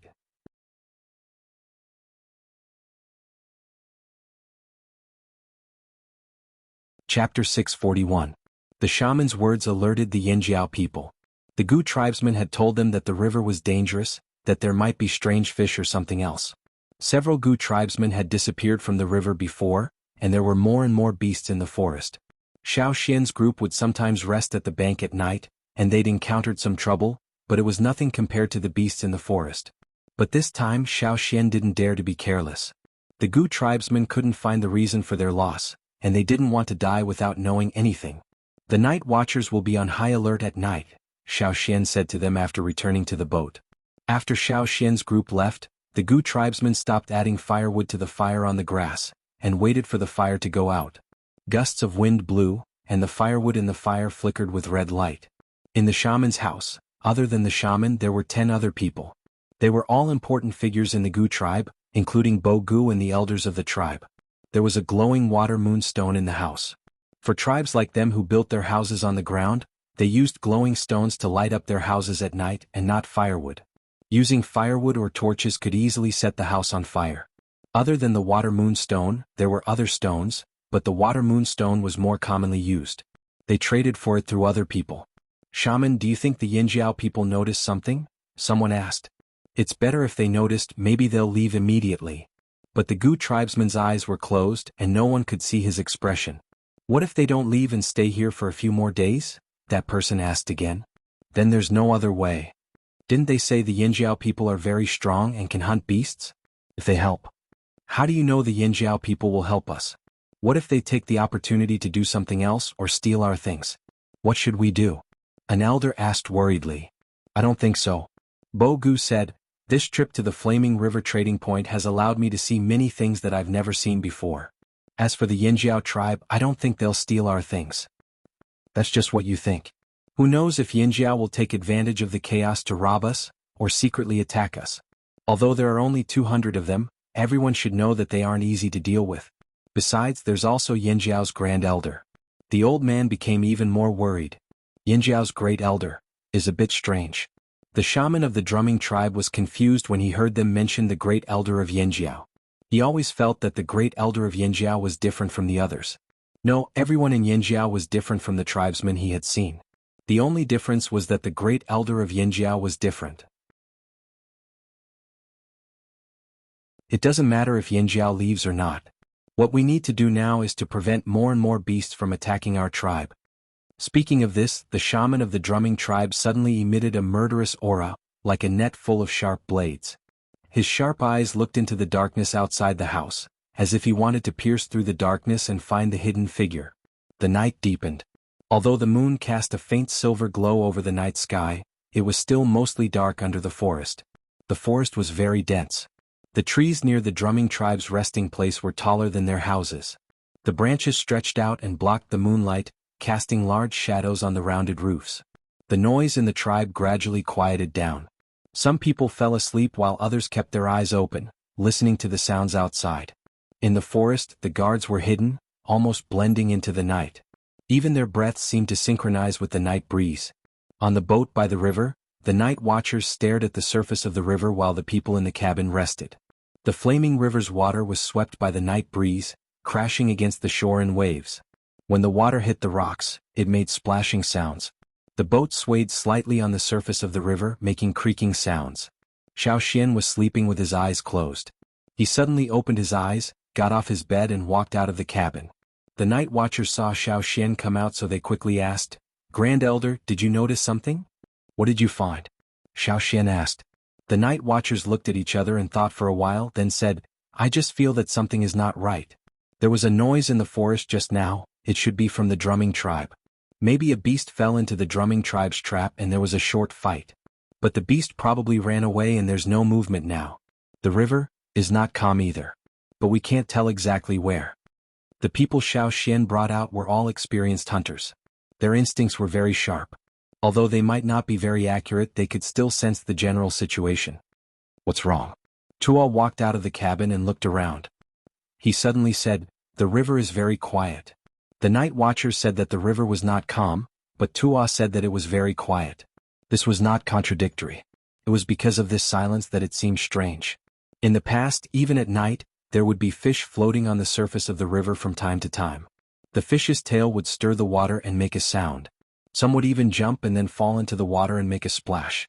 There were also fish that would hunt for insects on the shore and dive into the shallow water to ambush and attack at any time. But now there was no sound of fish hunting on the shore. There was no movement of fish floating on the surface of the river. There was no sound of fish jumping either. Other than the waves caused by the night wind, there was nothing else. Under this calm appearance there was something else hidden. Xiao Xian glanced around the river and then looked upstream. "You guys stay here. I'll go take a look." As he spoke, Xiao Xian jumped off the boat and quietly went upstream along the forest. "I'll go too." Tuo jumped off behind Xiao Xian. He did not hear any objections from Xiao Xian, so he continued to follow. It was too dangerous for Xiao Xian to go alone. If he followed, he could help. If it was completely dark, Tuo's movements would be greatly limited. But now the moonlight was getting brighter and brighter, so Tuo's vision would be less disturbed. This was also why Xiao Xian agreed to let Tuo follow. The river bank was still some distance away from the drumming tribe's habitat. The fire seed aura of the drumming tribe here was also very weak. Xiao Xian shuttled through the forest on the shore, running and stopping. Under the cover of the rustling of the leaves in the night wind, he approached upstream. Tuo was following behind Xiao Xian. Seeing Xiao Xian suddenly stop, he hurriedly stopped and gestured to Xiao Xian. "Is there a problem?" Xiao Xian signaled him to be patient and wait. Tuo held his breath and carefully listened to the movements around him. The next moment he suddenly felt his scalp go numb. The night wind seemed to have dropped to the freezing point, and a chill rushed up his spine, making him want to shiver. All the blood in his body was screaming that there was danger here. There was the sound of water not far away, as if something was coming out of the river. But when Tuo was thinking about what to do next, that feeling quickly disappeared. The sense of crisis that made his back sweat gradually receded. Tuo then carefully breathed. After the sense of crisis completely disappeared, there was a sudden rustling sound on the shore, as if something was walking on the grass. Tuo stopped wiping his cold sweat and looked at Xiao Xian. "Should we do something?" There was no strong sense of crisis, so the sound just now should be from other nocturnal beasts. Tuo did not need to worry about this. But Xiao Xian waved his hand and signaled Tuo to continue to wait. The rustling sound disappeared, and the shore was quiet again. Xiao Xian moved closer to the riverbank, and then found a suitable place to hide in a tree. He let the branches cover his body, and through the gaps between the branches, he looked at the riverbank where he heard the sound of water just now.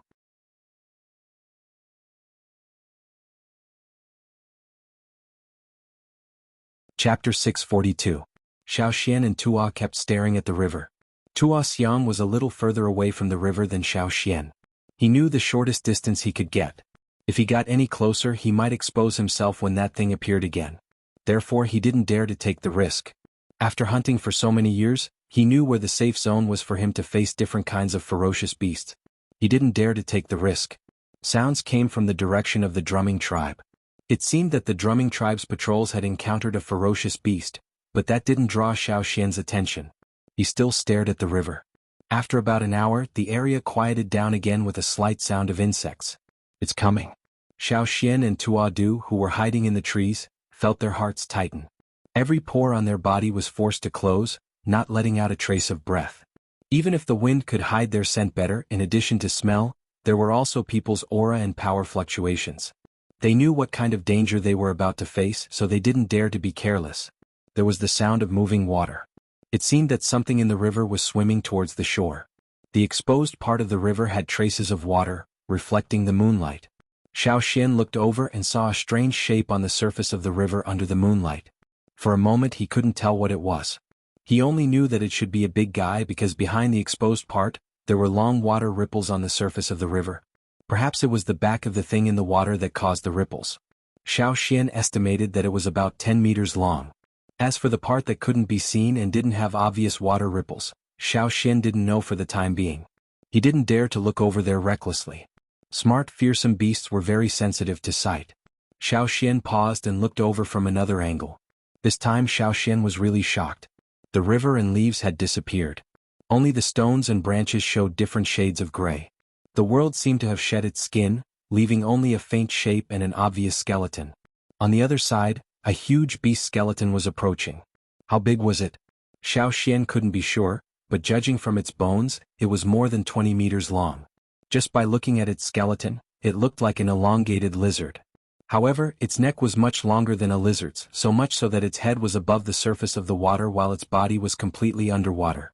Its thick hind limbs were folded backward, and its body swayed like a crocodile. The bones of its forelimbs were thinner than its hind limbs, and when it swam forward, its head. Xiao Xian looked around. In his field of vision, there was not only the head of the giant beast, but also the bones of an even smaller beast. However, the smaller skeleton was still in the mouth of the giant beast. When the giant beast was about to reach the river, Xiao Xian lowered his gaze and stopped looking in that direction. The next moment Xiao Xian felt as if a fierce and sharp gaze had swept past him. Although the gaze was invisible, Xiao Xian felt as if an invisible cold blade had brushed past him. That was the giant beast's scan before it reached the river bank. Xiao Xian had averted his gaze in advance to avoid meeting the giant beast's gaze. Once their eyes met, no matter how well Xiao Xian hid, he would not be able to avoid that giant beast's detection. This was Xiao Xian's intuition. That giant beast definitely had that ability. After hunting fearsome beasts for so many years, Xiao Xian rarely had this feeling. That giant beast was undoubtedly a fearsome beast. It came from the forest on the other side of the river, but compared to the fearsome beasts that the Yinjiao hunting team hunted on a daily basis, Xiao Xian felt that this fearsome beast would be even more difficult to deal with. It wasn't that he hadn't hunted larger fearsome beasts before. During the Flaming River Grand Banquet, the beast bones used as decorations, the beast teeth used as decorations, and so on all came from giant beasts. However, Xiao Xian had a feeling that this one would be even more troublesome. If he wasn't careful, he might even lose his life. The two men hiding in the tree didn't even dare to breathe loudly. It was as if they had turned into stone. After that gaze scanned the area and found no abnormalities, it came to the bank. Xiao Xian looked over and saw that the giant beast hadn't come to the bank yet. It had only placed the smaller beast in its mouth on the bank. Because its large body couldn't be completely hidden in the shallow water, Xiao Xian could see its body above the water surface even without his special vision. Its body was covered in patterns like the water plants in the river. The color of its back and belly was different too. Even though its torso wasn't completely exposed, one could tell by looking at its neck. Its dark back with inconspicuous patterns and its lighter belly. This combination of colors was a camouflage for its upper and lower body. It would be harder to spot it when it swam in the river. Its body wasn't smooth and its protruding parts were wet. They reflected the silver moonlight and seemed to carry a metallic chill. Its head wasn't large compared to its body and looked like a slanted shield. There was an elongated hard bone above its head. It looked like a horn but wasn't as distinct as a horn. Although Xiao Xian still couldn't see the giant beast's full appearance, based on what he could see in its skeleton, he could deduce that this was a powerful hunting beast. Such a powerful fearsome beast was sneaking around the river bank in the middle of the night. What was it afraid of? Or did it have other motives? It had a mouthful of sharp teeth but it didn't use much force when it held the small beast in its mouth. Xiao Xian could tell that it was avoiding hurting the small beast. If that was all, one would think that it was a mother beast carrying its young. However, that wasn't the case. Xiao Xian didn't know whether this giant beast was male or female, but he was sure that the small beast in its mouth wasn't of the same species as it. That small beast wasn't a cub either. It was just a smaller beast that was already an adult. It was a ferocious mammal that was over 3 meters long. Xiao Xian had hunted one in the forest before. It wasn't a gentle beast. On the contrary, this kind of beast was very cruel and bloodthirsty. The small beast in its mouth didn't move at all. Its limbs were stiff as if it was dead. After the giant beast put it down on the bank, it looked in a direction on the bank. Xiao Xian's eyelids twitched. That was the direction of the drumming tribe. Did they have a grudge with the drumming tribe? The river disappeared for less than a year. How did the drumming tribe provoke such a fearsome beast? The giant beast looked in that direction for a long time, then its eyes suddenly swept around. The murderous aura that suddenly burst out was several times stronger than before it reached the bank. The night wind seemed to be disturbed and the leaves in the forest were blown up. There was dead silence all around. Swoosh swoosh. The sound was very soft, but it was particularly prominent in the dead silence. Those with good hearing could hear it immediately. The giant beast withdrew its gaze and looked down at the small beast that was shaking its legs on the bank. The swoosh sound came from the friction between its legs and the grass when it was shaking. Splash, without looking at the bank again, the giant beast dived into the water and left. The sound of the waves wasn't loud and couldn't be compared to the sound of the wind pushing the waves against the bank. When it left, the giant beast dived into the water because it didn't need to carry anything in its mouth anymore. The long ripples on the surface of the water became shallow and disappeared directly. The oppressive silence dissipated. In the grass, the sound of insects sounded tentatively, intermittently and cautiously. The bank returned to its original state. The small beast that was lying on the grass turned over and rushed into the forest like the wind, for fear of losing its life if it was too slow.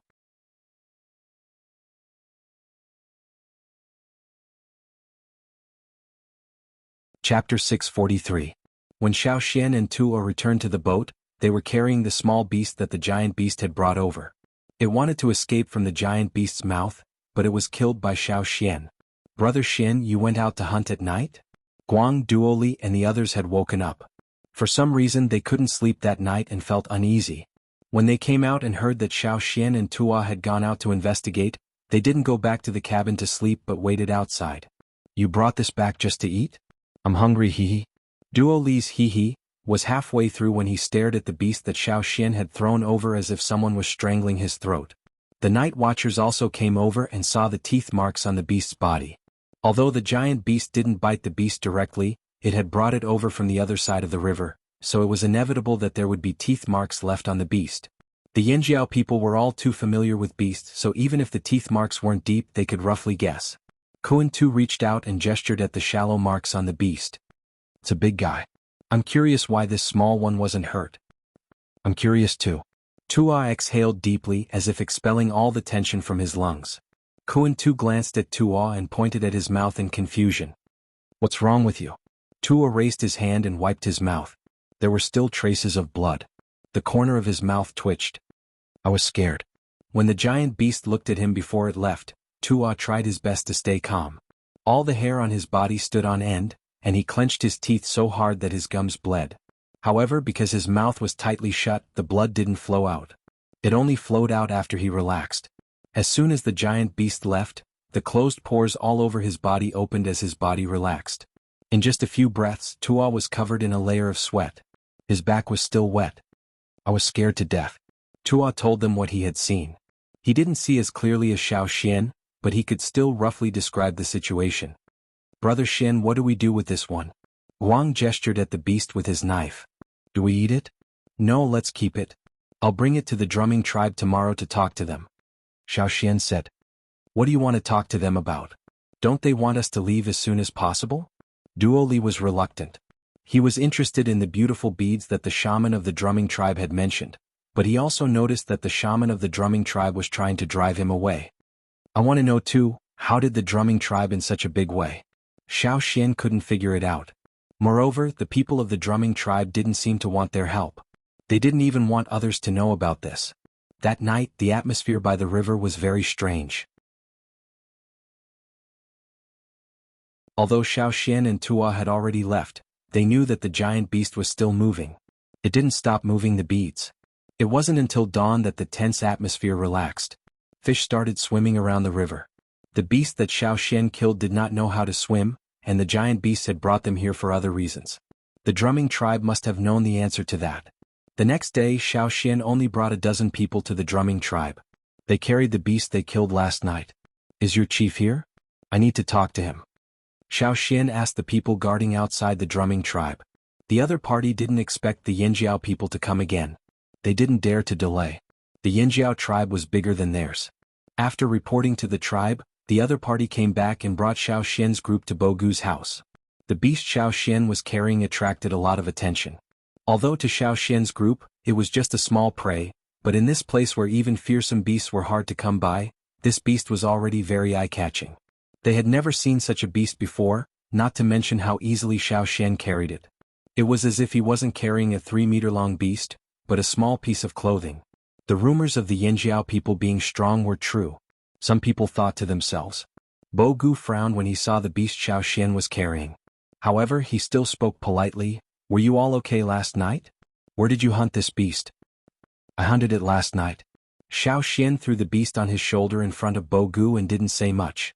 A few people who were close to Bogu came over and squatted on the ground. They used their hands to touch the beast that had been dead for a long time. They looked at each other and didn't say anything. They wanted to ask Xiao Xian something but didn't know what to say. Bogu closed his eyes and seemed to be thinking about how to reply. When he looked up again he said to Xiao Xian, "There have been more fearsome beasts around here recently. It's better for the Yinjiao people to leave quickly. We hunt more fearsome beasts in Yinjiao than we eat grains." Xiao Xian looked at the people from the drumming tribe. Seeing that they still didn't want to say anything, he didn't force them. "Okay, since you said so, we won't stay any longer. This beast is for you all." Xiao Xian told the others to leave the drumming tribe. Before Duo Li left, he looked back at the people from the drumming tribe. He said to Xiao Xian, "They want to hunt fearsome beasts. We have a lot of experience. Why didn't they ask us for some advice?" Then Duo Li asked, "Are we leaving now? What? Do you have any ideas?" Xiao Xian glanced at Duo Li. "Hey, I'm just curious. How will they deal with this?" Xiao Xian thought for a moment and said, "Maybe they'll make a move soon. It'll be a big one." "Really? Why don't we stay for a few more days and see how they deal with this big problem? I still don't know how other tribes hunt." Duo Li's eyes lit up. He was even more excited than when he saw a gem. It wasn't just Duo Li. The other people from Yinjiao were curious too. Watching others hunt was an effective way to learn more about them. Sometimes, it was even more convenient than fighting them directly. They really wanted to know how the drumming tribe fought. They didn't have much strength. Did they just rely on nets and stone tools? While the Yinjiao people were discussing if they should stay and watch the show, Bogu looked at the beast on the ground with a gloomy face. He raised his hand and signaled for everyone to disperse. Then he walked to the wooden frame under his house. The net wrapped around the frame blocked the view from the outside. Bogu walked to the center of the frame and stomped on it 3 times. It seemed like a casual stomp, but every time he stomped on it, a wave of air would spread outwards, causing the grass on the ground to sway. After 3 stomps, Bogu stood there and waited. When he felt the force under his feet, he took a step back. Where Bogu was standing, a thick round wooden cover opened. There was a layer of soil on top of the cover. There was grass growing on the soil. There was a hole in the ground. When the thick wooden lid opened, a man came out. His face was full of stubble and his nose was protruding. He didn't come out directly but instead leaned against the edge of the hole. He looked up and narrowed his eyes at Bogu, then yawned. "What's the matter? Is it safe underground?" Bogu asked. The person impatiently smacked his lips. "Of course. If it's not safe, why would I sleep here? It's just too noisy at night. You guys are making too much noise." The person spoke quickly and his voice was sharp. If someone wasn't familiar with him, they wouldn't be able to hear what he was saying. But Bogu was already used to their way of speaking. He could hear every word clearly. Bogu didn't mind his complaints and only said, "As long as it's safe." Then he turned to leave. The person saw this and was about to go back to sleep when he thought of something. He poked his head out and quickly asked, "I heard there are Yinjiao people coming to your tribe?" "Yes." Bogu's expression was indifferent, as if he didn't want to say more. But the person didn't seem to notice Bogu's expression and continued to ask. "I haven't seen Yinjiao people before. I heard they look like fearsome beasts. Is that true? Do they have fangs, claws, and a long tail?" The person squinted his eyes and asked again. "None. Nothing special." "I don't believe you. Are they still here? I want to take a peek." "No. They left." The person's face was full of pity. He then asked, "Why didn't you ask the Yinjiao people for help? I heard the Yinjiao people are good at hunting fearsome beasts." If you ask the Yinjiao people for help, it will be easier. This is our tribe's business. There's no need for the Yinjiao to interfere. Bogu said expressionlessly. Oh, since it's your tribe's business, then we won't interfere. Then the person didn't wait for Bogu's response and closed the hole. The ground returned to its original state. There were only a few traces of the hole being opened. Bogu took a deep breath and raised his leg. He wanted to stomp on the hole and collapse it. Let's see how the people below can sleep peacefully. But Bogu controlled himself and sighed. He walked towards the shaman's house.